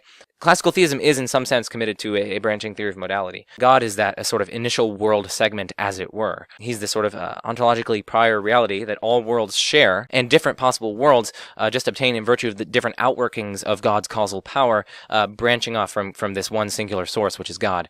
There's not a strict entailment there, but it sits really nicely with classical theism. This is where a dialogue might be useful, because I don't see how a branching modality would render the paper passer thought experiment impossible, instead of the infinite past being what makes the thought experiment impossible. So God could have created one world, and any other possibilities would only exist in a conceptual way in God's mind. Or God could have created a world where these other possibilities have real existence in something like modal realism. But I don't see how, if that were the case, it would nullify the paper passer thought experiment. For example, Schmid's use of the phrase initial segment, it's confusing to me. In a branching modality like the one the atheistic philosopher Graham Oppy endorses, the only genuine possibilities are those that come from actualities. So let's say there was a Big Bang, and the universe began to exist, and then immediately after the Big Bang, things branch off based on how particle interactions could have been different, or free choices could have been different, but you have this initial beginning they all share. From my understanding, those who endorse branching modality would say the only genuine possibilities are those that branch off from the actual world. So under this view, it is impossible that there could have been absolutely nothing. Now, Oppy may not hold this view, though, so I want to be careful, but I know his theory of modality has restrictions based on what can be connected to the actual world. For most people, I would say, who have this view, they would say there had to be something, or the initial segment of reality before the branching happens, that this part must exist. But if the past is infinite, there is no initial segment. You can't have an initial anything if a sequence has no beginning. So maybe what Schmid is saying is that in an infinite past, you never have a continuous line going back for the paper passer thought experiment to obtain. All you have are infinite branches in every single direction. I'm not sure if that's what he means, but I'll do my best here. I would say infinite branching actually entails there will be at least one sequence in all the branches where all the paper passers perform their paradoxical task all the way up to the present, and then would show you can't have an infinite past. So I don't see how this refutes the thought experiment. So it's going to be difficult for him to avoid this criticism. Now, that's not to say it's impossible. And then finally, he tried to say, like, because you can't have this infinite causal chain, right? You can't have infinitely many events before, or infinitely many events causally impinging on one another, and hence time must be finite in the past. It just doesn't follow. That's just a non sequitur, right? Even granting causal finitism, there's a clear quantifier shift fallacy here, right? Because, right, merely from the fact that for each causal chain, it has a first member, it does not follow that there is a first member for all causal chains in reality. It just doesn't follow. Like, from the fact that for all x, there exists a y, it does not entail that there exists a y such that for all x, the thing is true, right? So consider, for instance, for every human, there exists a mother, right? So for all x, such that x is a human, there exists a y such that y is a mother of that human, right? But that does not entail clearly that there is some one mother, which is the mother of, like, all humanity, right? Like, mother humanity that gave birth to all of us. Like, no, that's what the second thing in here says. There exists a y, that is to say, there exists some singular mother, which is such that it is the mother for all x, which is all humanity, right? And so it clearly doesn't follow. Likewise, it doesn't follow from the fact that each causal chain is such that it has a first member, does not follow that there is a first member for all causal chains, or for every causal chain. And so you can't automatically infer the finitude of the past from causal finitism, because, again, you could have finite causal chains such that each of them is finite, right? But they're sort of, I guess, overlapping within the world in such a way so as to, extend infinitely far into the past. So you'll recall we dealt with quantifier shifts in our discussion of Aquinas. And I would say the argument from causal finitism does not commit this kind of fallacy either. I am not saying every causal chain has a first member, and so there is a first member that has every causal chain. Instead, the purpose of these thought experiments is to show that infinite causal chains are impossible, period. You can't get around this by saying, well, maybe every individual causal chain is finite, but they are all connected together, and so this creates one infinite causal chain, even though they're all finite. No, this would be an infinite causal chain. And if such chains, infinite chains, cannot obtain for whatever reason, then they can't be proposed for any explanation. So the argument I'm making is really one of mutual exclusivity. Once again, I'm not saying every chain has a first member, so there is a first member that has every chain. Instead, causal chains either have a first member or they do not have a first member. If it is impossible for them to not have a first member, then it logically follows that every causal chain has a first member. And this would include the conjunction of all causal chains in the entire universe. Moreover, if there is one first member in the chain, then there must be an explanation for how this uncaused cause relates to the entire chain, and that supports the case for theism. Like, suppose that each causal chain lasts for 3 seconds, and then just sort of imagine that one causal chain comes to be at the second second for each causal chain, right? So what you get is you get 3 seconds going by, so 1 second and then 2 seconds, and then the next one would start up, and so 1 second, 2 seconds, 3 seconds, and then that would sort of peter out, and then the other one would start up when this causal chain hit the second one, and so on, right? And so what you get is that each causal chain in this world is finite, but yet it has an infinite past. It doesn't have any infinite causal chains, right? Each causal chain is finite, but yet it still has an infinite past, and nothing that Trent says rules this out in any manner. And hence his inference to the finitude of the past does not succeed. And of course that would rely on causal it already relied on causal finitism, and his paper passer paradox did not establish causal finitism, as we saw with the Patchwork Principles and the branching theory of modality, but also it's just the quantifier shift. So it's like 3 distinct problems in there, and there are lots of sub-problems that I was articulating. I'm not moved by this counterexample because Schmid is now saying he can imagine finite causal chains that come into existence, apparently ex nihilo, and so they, in some kind of de facto way, form an infinite causal chain, even though there doesn't seem to be anything that connects each of the chains with one another, except for some undefined principle in his illustration.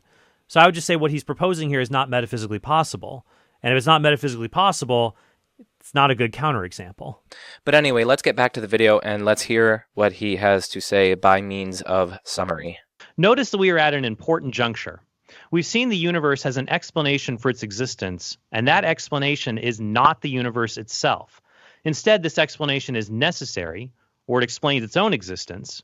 It is uncaused because it is the source of all causes, and it is pure actuality because it is the source of all change and motion in the universe. What else can we know about this cause of the universe? Now, I did just want to emphasize that him stopping at this juncture, like he was saying that there's a purely actual source of all change.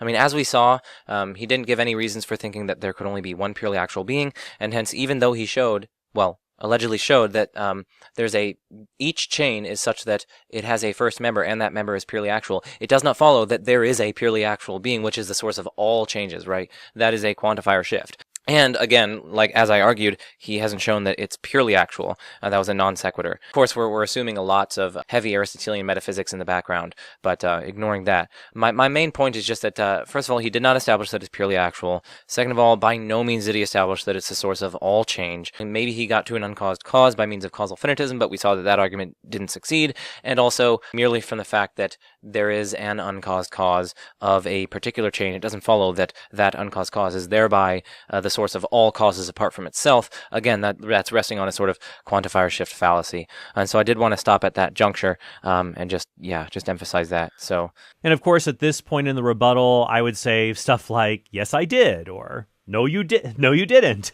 So I'm not going to go through each point Schmid raises here in his summary.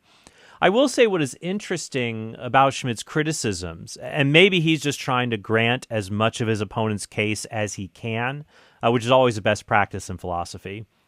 He seems to be allowing for the reasonability of believing in some kind of ultimate cause, especially with the argument from motion. He only denies that particular elements of it lead to a divine cause, like it being pure actuality. And once again, he may just be courteous and he's steel-manning, but the fact that he doesn't even raise other objections against the entire enterprise shows the argument has a good deal of strength behind it when it comes to establishing the existence of a major aspect of God's existence, namely that there is some ultimate uncaused cause of the universe. Number 3, is this cause changeable? No, for 2 reasons. First, change only happens when potential is reduced to actual, but this cause is pure actuality, so it can't change. Second, since causal chains can't be infinite, this means there can't be an infinite series of events.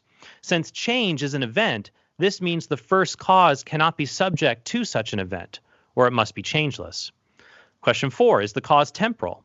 No, because time is how we measure change, and because the cause of the universe is changeless, it follows that it must be timeless as well.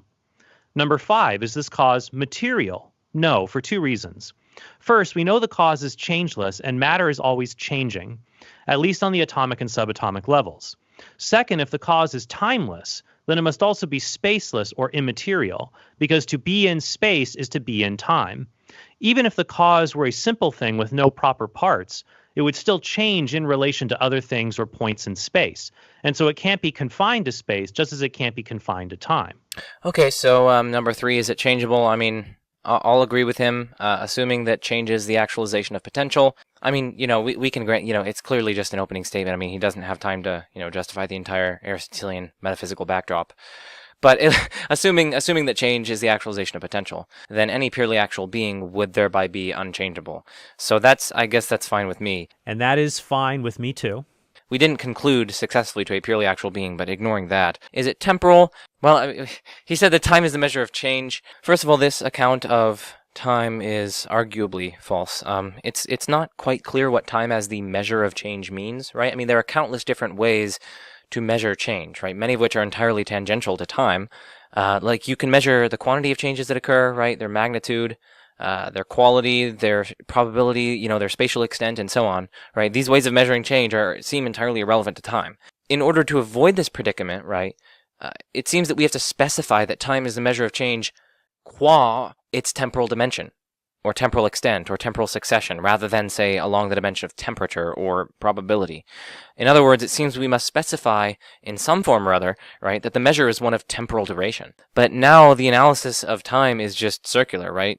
The proposed analysis presupposes the very thing in need of explication, namely time itself. In analyzing time in terms of the measurement of change qua its temporal dimension or extent, right, we've employed the very thing requiring analysis or requiring explication. Change is the essential feature of temporality. For example, I can look at a painting and measure its spatial coordinates, its color hues, but I can't measure any change if I'm only examining the painting in a single moment of time. Now, Schmid tried to say, well, you have to specify and say time is a measure of change in the temporal duration. But he even notes that this ends up begging the question. It turns the definition of time into the measurement of time. The term is being defined in its own definition. It seems like he's trying to say you can measure a lot of changes that are not directly related to time. Well, yeah, but all those changes can only be known across temporal intervals. It was X at one point in time, and now it's Y at another point of time.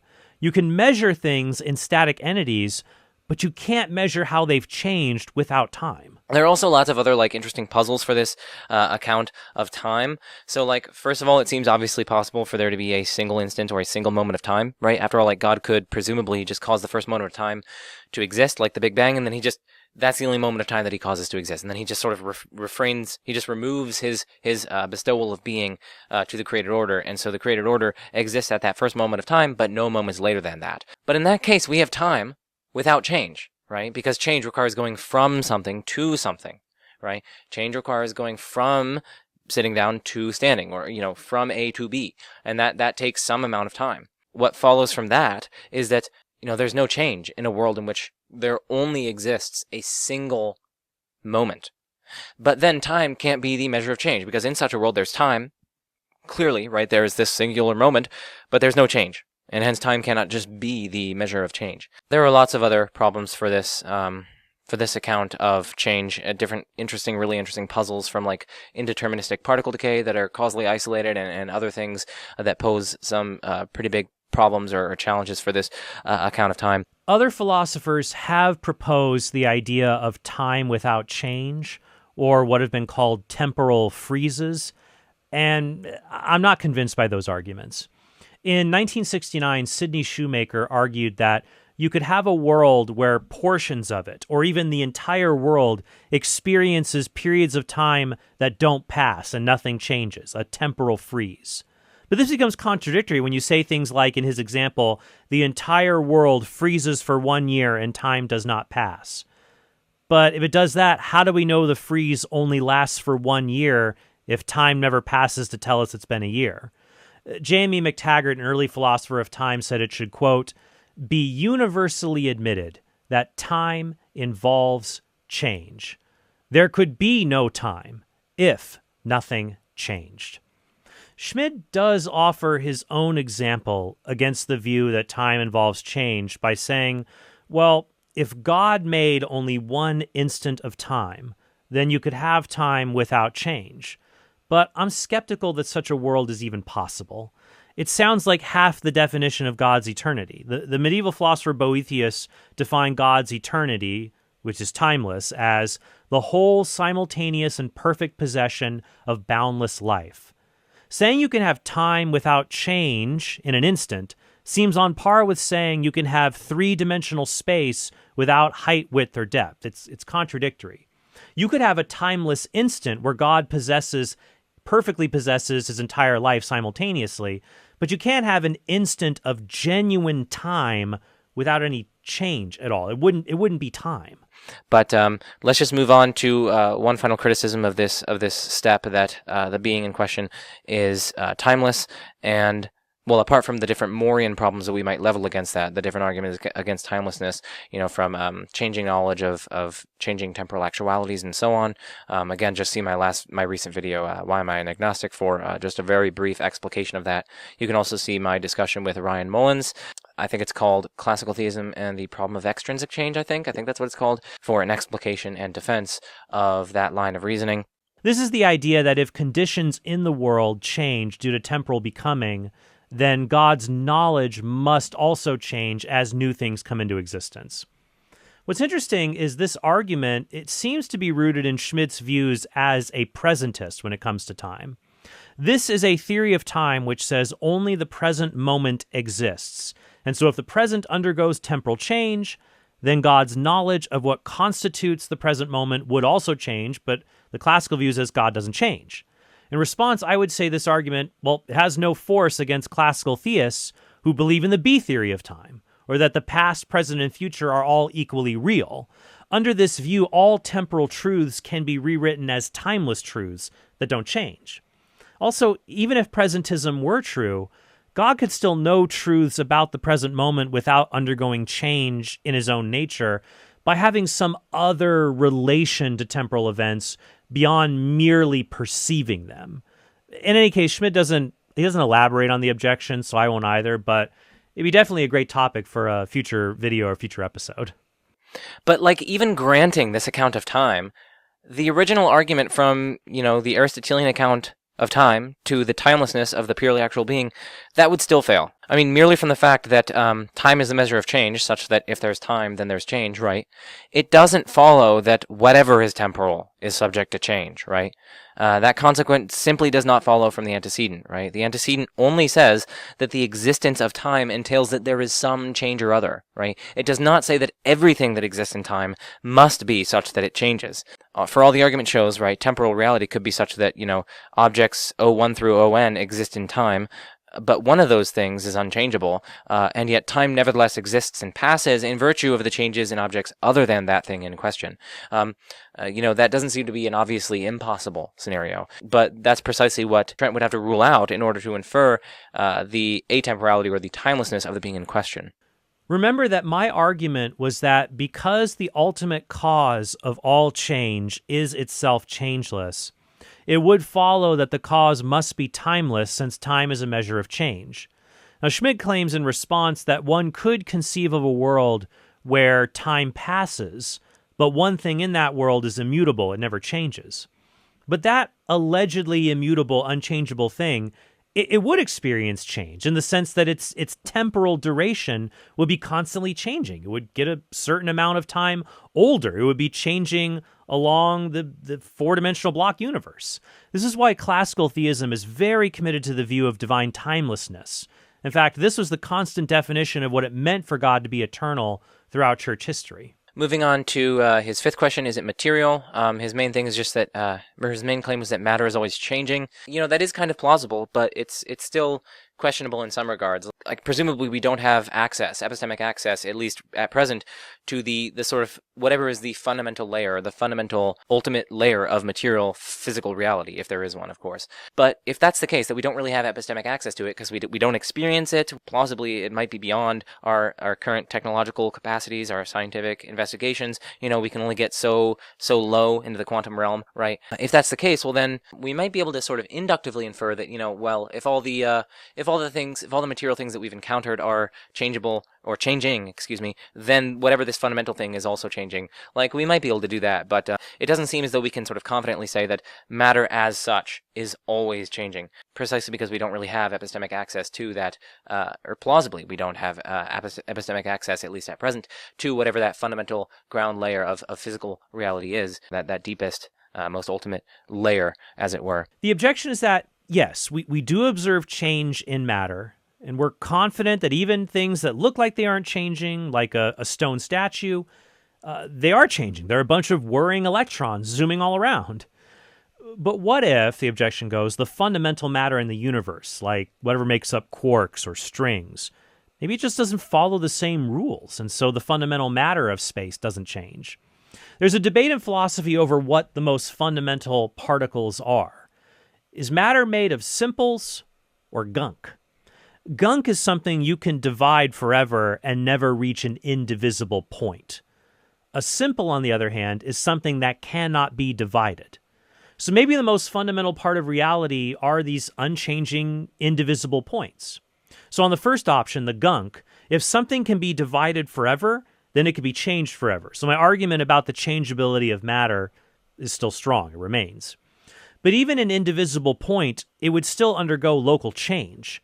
If all the fundamental matter never changed at all, even in things like location or velocity, then the universe itself, it would be static, since the universe is just an arrangement of this fundamental matter.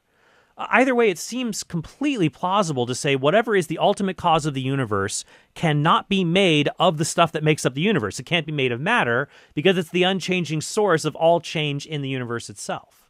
And moreover, I'd be interested in seeing why he thinks that being spatial entails being in time, right? I mean, like, there are clearly coherent examples of current physical theory where people have proposals that, the physical universe is really, in its most fundamental layers, is ultimately timeless, and time is sort of derivative from more fundamental facts. And if that's the case, well, then clearly, I mean, these things are obviously extended and spatial, but they're not temporal. They don't exist in time, but they're sort of tenseless and timeless facts that are sort of spatially extended, that are material, but that are nevertheless not in time, right? So it's not at all clear how or why he's able to justifiably infer that being spatial entails being in time. That's my main criticism of that, and then we'll get into his claim that is it limited in this next clip. I don't know what Schmid means when he talks about facts being spatially extended. For something to be spatially extended, it must be composed of matter. And as I've shown, material things are subject to change and temporality, or to time.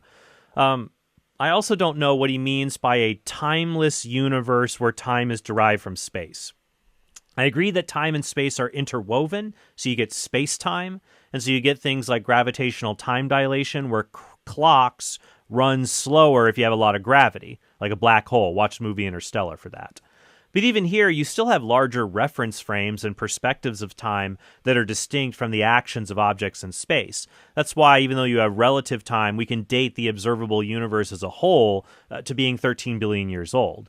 So yes, something that is spatial will be limited, and the purely actual cause is not limited, as we will see, so it can't be confined to space.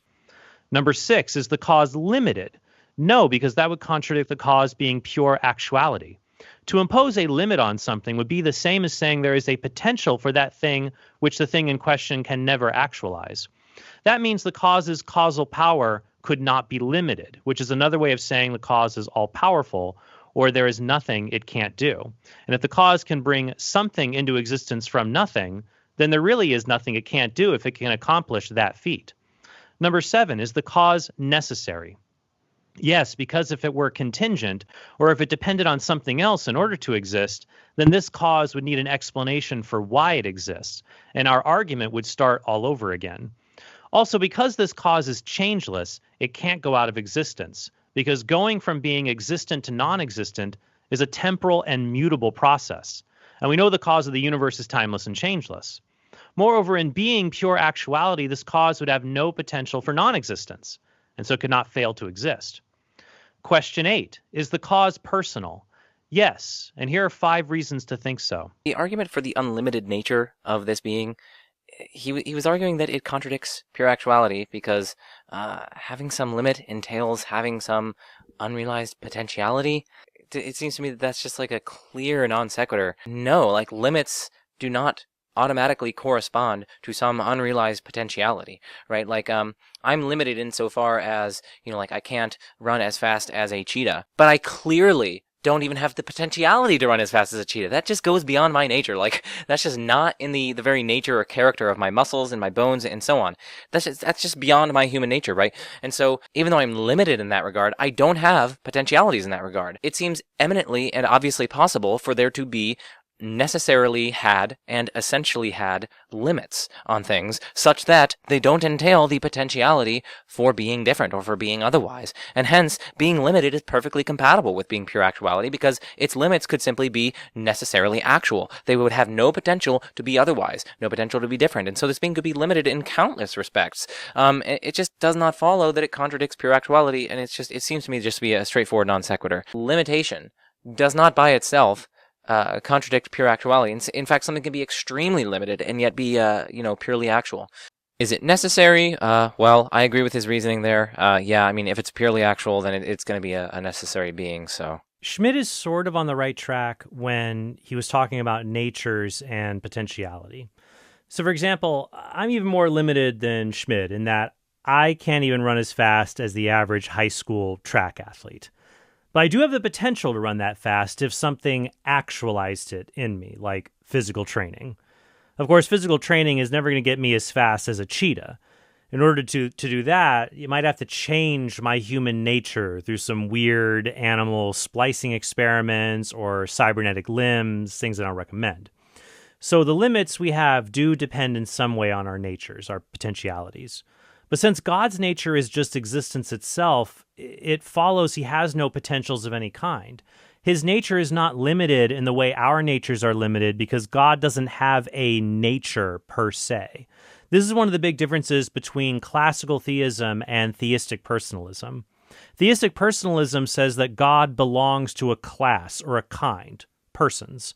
God is one person among many persons under this view. Now, he's an infinite person in all his attributes, but he's still just top dog among the other dogs at the pound. But under theistic personalism, the class or framework of person would precede God in some way so that he could belong to it. But nothing precedes God. God precedes or forms the foundation for everything else.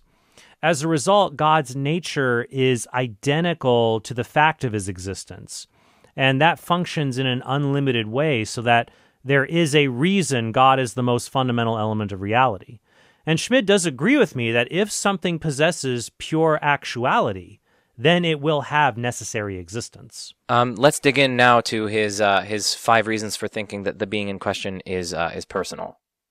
1. There are only two kinds of entities that exist: concrete ones like 2 toy blocks, and abstract ones like the number 2 or the shape of a cube. But unlike concrete objects, abstract objects like numbers and shapes have no causal power. Therefore, the cause of the universe cannot be an abstract object like a number, but must be some kind of concrete object. But we also know this cause must be an immaterial concrete object, and the only immaterial causal reality we know of is some kind of mind, which means the cause must be personal in nature. 2. There are only two kinds of explanations for physical phenomena: scientific ones and personal ones. Scientific explanations consist of physical laws that describe matter-energy interactions. For example, the scientific answer to the question, "Why is that pot boiling?" is that heat is agitating the water molecules and causing evaporation. The personal explanation would involve an intention of an agent, like, "The pot is boiling because I wanted tea." A universe beginning from nothing can't have a scientific explanation because a state of nothingness lacks the matter, energy, and descriptive laws that make up those explanations. Therefore, only a personal explanation of the universe remains. 3. This cause of the universe explains the existence of not just material objects, but also abstract objects like numbers, mathematical truths, and propositions. But these entities only exist in the mind, and so if these objects have necessary existence, then they must reside in a necessarily existing mind, that is explanatorily prior to them.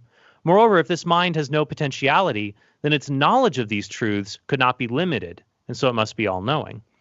4. Many atheists say they believe in God if they saw something like an amputated limb healed through prayer.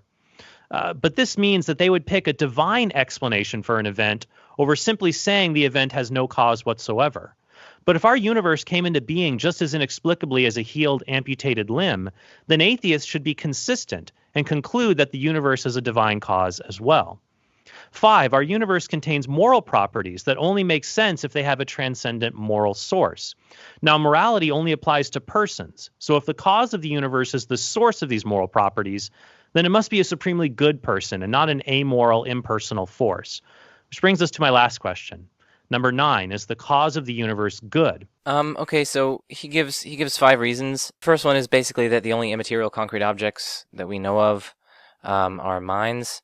Because it can't be like an abstract number. Abstract numbers don't cause anything. Yeah, I mean, I don't really have much to say about this point. I mean, it just doesn't strike me as very plausible. We could easily just take this as an argument for the existence of an immaterial concrete object that is non-mental, right? Like, we could actually, I mean, like, why? Like, why are these the only 2 exhaustive categories? Either it's a mind, or it's a concrete non-mental object, or it's an abstract object. Like, why are these the only 3 options? Why can't it be just an immaterial non-mental concrete object? Like, what's incoherent about that? it's just very questionable. It doesn't entail it at all, right? Like, oh, well, merely from the fact that the only immaterial concrete objects that we know of are minds. It just, that doesn't entail in any way, shape, or form that an immaterial concrete object is thereby a mind. This is an argument from skepticism. Notice that Schmid doesn't propose any candidate for an immaterial, non-mental, concrete object. Instead, he just appeals to the fact that maybe there is some other type of cause out there we haven't discovered yet. And that's a bare possibility, which is why these arguments are not knockdown proofs, but I would say they still serve to make the existence of God much more likely than any other alternative hypothesis. And then secondly, his reason was there are two kinds of explanations: scientific explanations based in sort of physical laws and mechanisms, and personal explanations. Again, it seems to me to be very questionable. Like, why think these are exhaustive? An exhaustive characterization would be either scientific or non-scientific, or personal or non-personal, right? But why assume that the only non-personal explanations are scientific explanations in terms of physical laws and mechanisms? And why assume that the only non-scientific explanations are personal explanations? In fact, it just seems to be false, right? There are metaphysical explanations, right? If we're trying to explain the unity of parts in terms of the substantial form of a substance in question, right? That is a sort of formal causality. It has nothing to do with personal explanations, and it also has nothing to do with like a sort of mechanistic scientific physical law explanation. It's a sort of metaphysical explanation in terms of formal causality. I don't know. This seems to me to be very implausible. There seem to be other types of explanations, like metaphysical explanations. So, we can really do the hardcore metaphysics in trying to, derive what this explanation would be like. We can't merely infer from the fact that it's not scientific that it would thereby be personal. Like, no, this seems to be just a clear false dichotomy.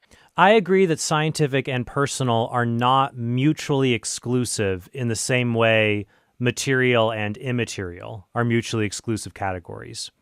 So in comparison to my last argument, Schmid does offer a possible third alternative: metaphysical explanations. But once again, I'm not sure what he means by that. It could mean that we can explain some states of affairs apart from science or personal agents. For example, there are no objects that possess the property of color but lack the property of shape. But even here, this is different than explaining an event, like the universe coming to be from nothing. When it comes to causal explanations, I suppose Schmid might say a universe coming to be from nothing. It might have a metaphysical explanation, like such an event is necessary or universes are necessary, and so that explains it. But that's just another way of saying the matter and energy we normally associate with a scientific explanation of the universe coming to be, it has some other property as well, like necessity, that isn't, properly speaking, scientific in nature. But the bottom line is this, that if something comes to be from nothing, it can't have a scientific explanation, because science relies on things that exist, like matter and energy, to do all of its explanatory work. So if that's out the door, then I'd say the door is wide open for an explanation that resides in something immaterial and causal at the same time, like the personal intentions of an agent. The third reason was that, well, it explains the existence of abstract objects. I put that in there as like, what? It's like, where did that come from? Like, where was that argued for? Like, that was not in the opening statement. Yeah, I mean, that's the main criticism. It's just like, what? Like, where did this come from? I guess I just don't have much to say other than like that just was just not justified in the opening statement.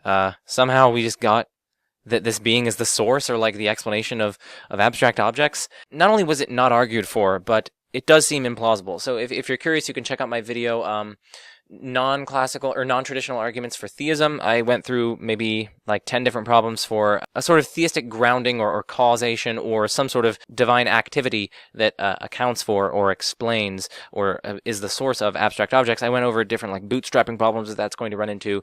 So for instance, it seems that there would already have to be a proposition describing that, or like reporting God's existence, for instance, like God exists, or God is even capable of having thought, or God is even capable of grounding abstracta, right? It would seem as though those propositions would already have to exist, as it were, ontologically prior to God's actually doing the grounding or doing the sourcing, right? And so if that's the case, well then there would already have to be propositions prior to God's exercising any explanatory power with respect to abstracta, and hence they couldn't be explained or sourced or grounded in some sort of activity of God's. But anyway, that's getting a little bit too ahead of myself. Yeah, definitely check out that video for an elaboration. He also said like abstracta only exist in a mind.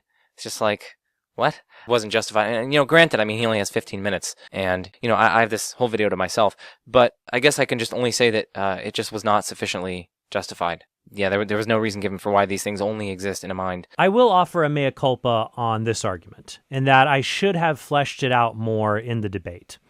As you know, 15 minutes is a short amount of time. A similar argument can be found in Ed Fazer's book, 5 Proofs for the Existence of God. I think it's called the Augustinian Proof. What's interesting is that I first encountered this argument in Peter Kraft and Father Ronald Ticelli's Handbook of Christian Apologetics. This is how they put the argument. Premise 1. Our limited minds can discover eternal truths about being. Premise 2. Truth properly resides in a mind. Premise 3. But the human mind is not eternal. Therefore, conclusion, there must exist an eternal mind in which these truths reside. I also like that Kraft says this about the argument. This is what he writes. This proof might appeal to someone who shares a Platonic view of knowledge, who, for example, believes that there are eternal, intelligible forms, which are present to the mind in every act of knowledge. Given that view, it is a very short step to see these eternal forms as properly existing within an eternal mind. And there's a good deal to be said for this, but that is just the problem. There is too much about the theory of knowledge that needs to be said before this could work as a persuasive demonstration. So I'd say, yeah, this is actually better. It solves Plato's third man problem, things like that. But there's a lot of backstory to this. Each premise of this argument, we need serious beefing up. You have to defend the existence of universals, refute nominalism. So I probably could have left this out of my argument from the end of my opening or beefed it up as a major part of my case. So this would be something else to return to in a future video.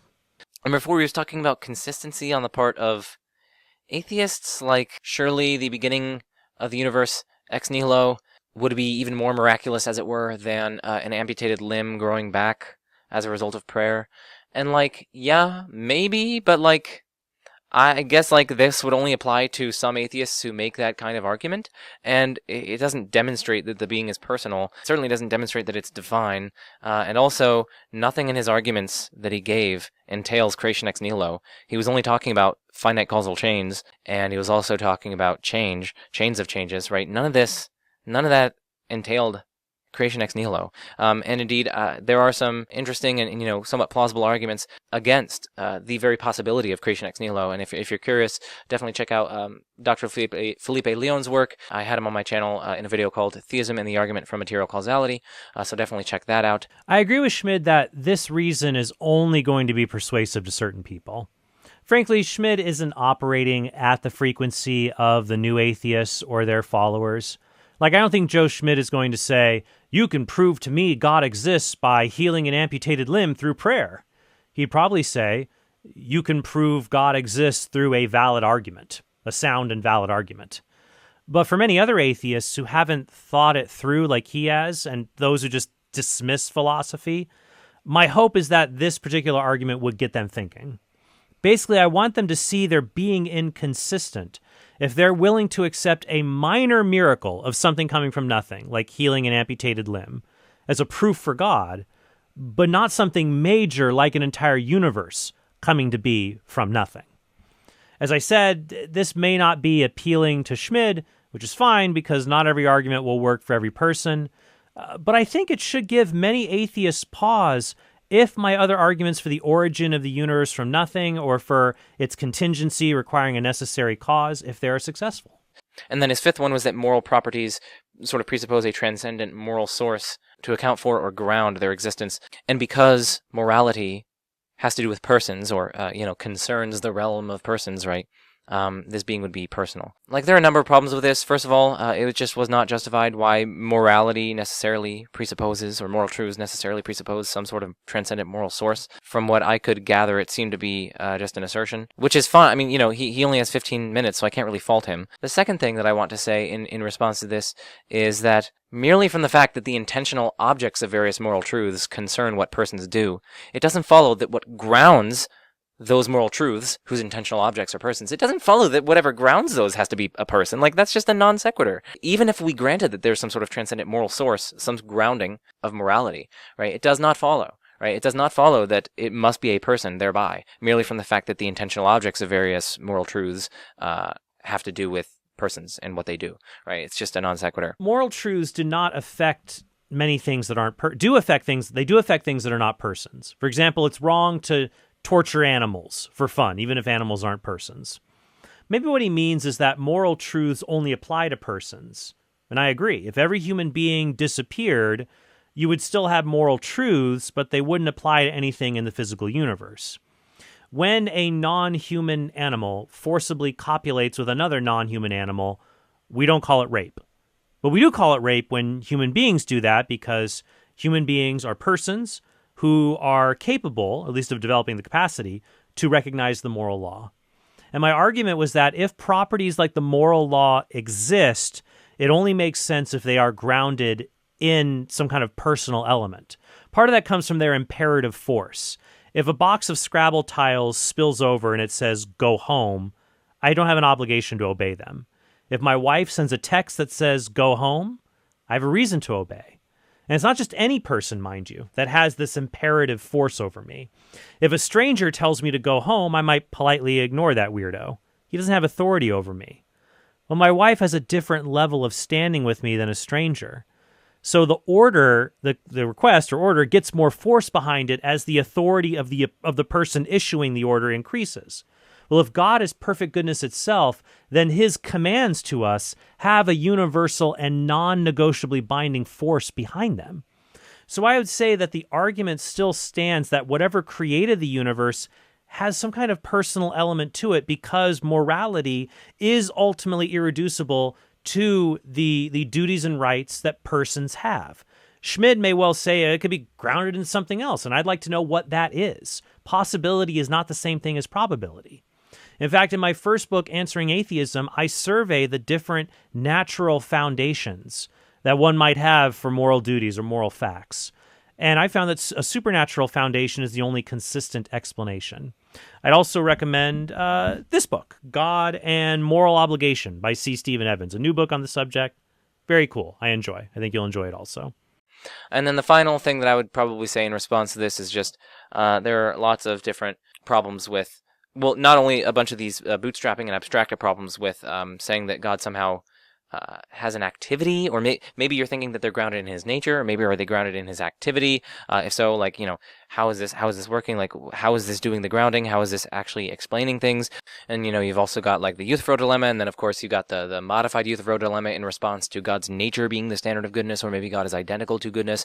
Definitely check out Jeremy Coons' work on this. Actually, he just recently did a podcast with on the Thoughtology podcast with Alex Malpass, so definitely check that out as well. I'm not going to engage this because Schmid is just kind of raising objections without really expanding on them, which I understand because he recorded this response kind of off the cuff at like 2 a.m, so that's fine. I understand. But I will say is that classical theism has the best chance of defeating the Euthyphro dilemma. This dilemma says God either has no relation to morality or morality becomes totally arbitrary under God. But classical theism explains why God is essentially good, given his status as pure actuality without any deficiencies, and badness is some kind of deficiency of the good. So God would be the ultimate standard of goodness itself, rather than merely submitting to a standard or making morality dependent on something like his will or his power alone. But yeah, it does seem to be the case that there are a lot of, at least things that need much more unpacking, much more justification and unpacking concerning how exactly this transcendent moral source is actually doing any explaining. How exactly is it grounding these moral truths? Are they grounded in its nature? Is it identical to these things? Are these moral properties identical to various causal activities of the being, or is it just its commands, or what have you? Lots of open questions and lots of predicaments that sort of hang on the horizon, as it were. By good, we mean in both the moral and non-moral sense of that word. A car has a bad timing belt, not because the belt is disobedient, but because it can't fulfill its purpose of synchronizing an engine's valves. It's bad because it lacks something it needs in order to act in accord with its nature. And this is true not just for artificial objects, but also for natural ones like trees and animals. Now, if the cause of the universe has no potential and is pure actuality, then it must be good by definition. That's because it wouldn't lack anything, and so it cannot be bad in the non-moral sense of that word. But the cause is also morally good because it is the source of objective morality, or what I call moral facts. Alex said in his debate with Frank Turek that if objective morality or moral facts existed, then this would be a compelling argument for God. So we can make an argument like this. If moral realism is true, then God exists. Moral realism is true, therefore God exists. Moral realism is the view that human beings discover moral truths and don't create them.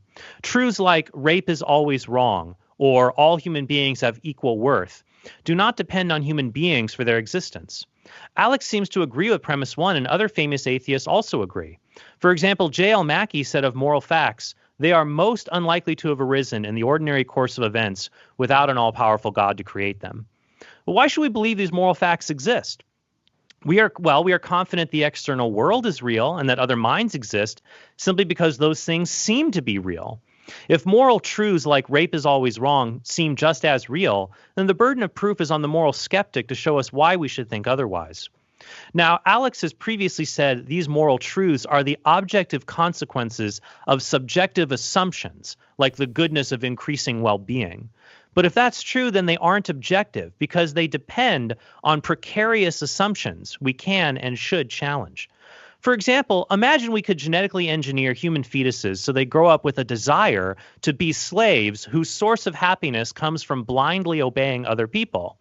That might cohere with the overall goal of promoting human pleasure or well-being, but many people will rightly say this is wrong because it contradicts a basic moral fact independent of that assumption, that we ought to treat human beings with dignity and respect.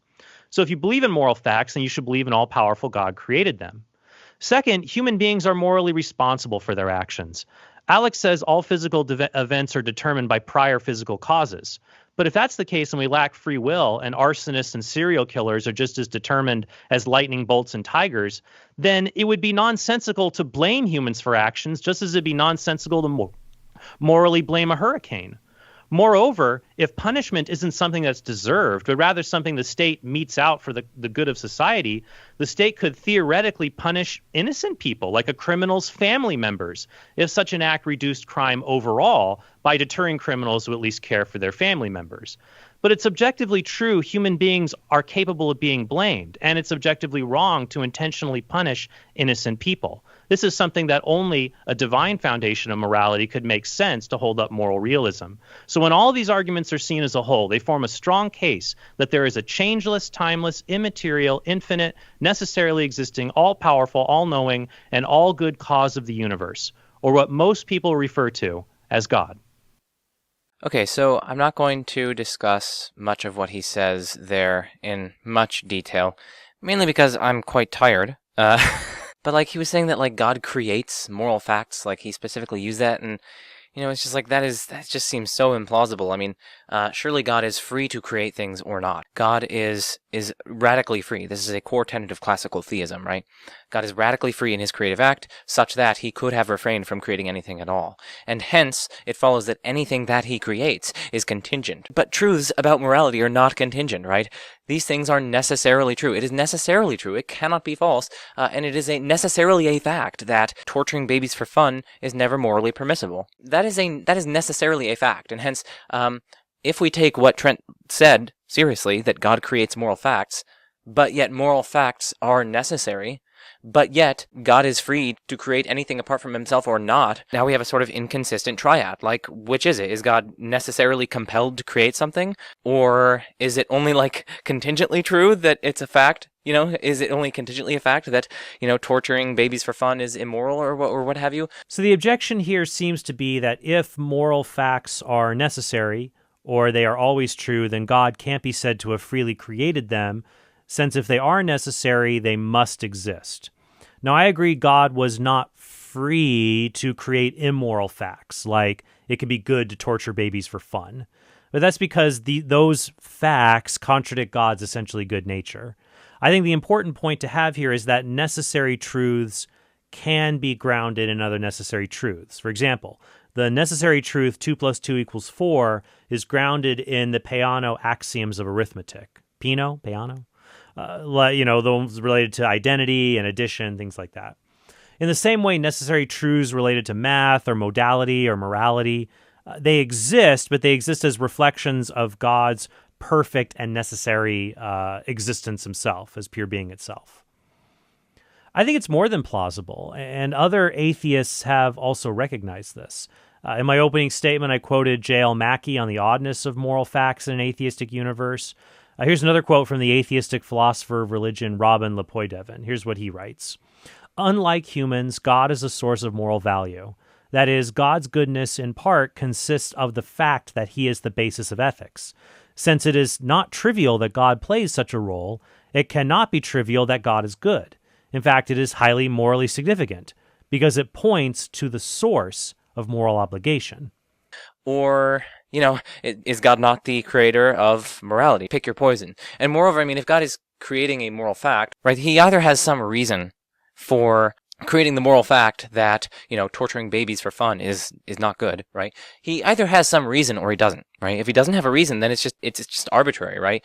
He could choose really whatever he wants, it seems. But if he does have a reason, then surely that reason is the basis for morality. It is that reason. It's part of the very intrinsic nature or character of being a baby and suffering that these things be morally wrong or what have you. God either creates these things on the basis of reasons or not. If they're not on the basis of reasons, then they seem to be completely arbitrary. And if they're on the basis of reasons, well, then surely it's those reasons that are the things that, are really doing the explanatory heavy lifting with respect to the permissibility, the impermissibility, and the various different moral properties and moral facts or what have you.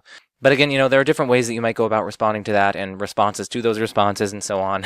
The metaethics literature is very vast, but I definitely just wanted to get that out there. This is a variant to the Euthyphro dilemma that focuses on God's reasons for giving certain commands.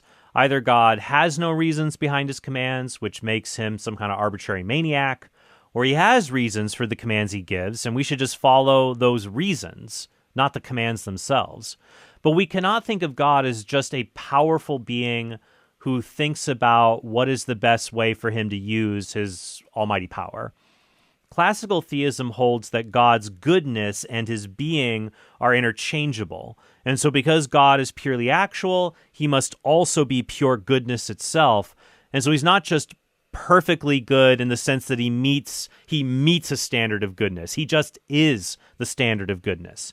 As such, the commands he gives, they flow from his nature, and his perfect intellect always acts in accord with reason. But this doesn't mean that reason is just like a Platonic idea that is over God and tells God what to do. Ed Feser puts it this way in the following article. The essences that determine the ends of things, our ends, and for that matter, the end of reason too, as inherently directed toward the true and the good, do not exist independently of God. Rather, given the scholastic realist understanding of universals, they pre-exist in the divine intellect, as the ideas or archetypes by reference to which God creates.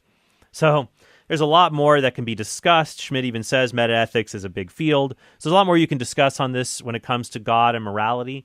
But I do think that classical theism, with its maximal conception of God just as being or as goodness itself, it has the best bet when it comes to being able to answer things like the Euthyphro dilemma. And then one final thing is just like, there's, yet again, it's a non sequitur that he's trying to say like, oh, well, God is wholly good. He's omnibenevolent because he's the source of goodness, right? But it just doesn't follow. It doesn't follow from the fact that X grounds or creates or is the source of or is the foundation of or explains or accounts for moral facts, that it itself exemplifies moral properties, or that it itself is good, or that, it itself is all good, right? I mean, even if we granted that, being the ground of morality is in some sense, a great making feature. Okay, fair enough. I mean, that seems somewhat plausible, although, that's contestable. That would need to be demonstrated. But even if we granted that, it would not follow that it's all good, that it's wholly good, that it's omnibenevolent, that is morally perfect. That seems to be a non sequitur. I mean, again, merely from the fact that something is the source or the foundation of morality doesn't follow that it is thereby good or especially all good. When would we say this in any other field?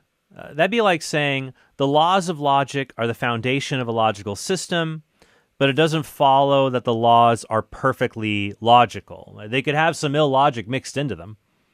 That doesn't follow if they are the source by which we determine what is and isn't logical. Much the same, if God is the ultimate source of moral facts, then it wouldn't make sense to say God is only partially good, because then the problem of determining what is and isn't good in God gets pushed back a step, and you don't have that ultimate explanation that is necessary. Now, to be clear, I'm not saying that God's role in the foundation of morality entails that morality is nothing more than a simplistic divine command theory. I believe, for example, in natural law, which is the rational creature's participation in the eternal law of God, or God's plan for the entire universe. The Evans book I mentioned earlier, it touches on this a little bit. Another good book on this subject you might like by non-Catholic authors, but has some interesting points, is Good God by Walls and Badgett. If you want a Thomistic approach, not to morality, but to the problem of evil, Brian Davies' book, can I grab it on my bookshelf? I don't want to.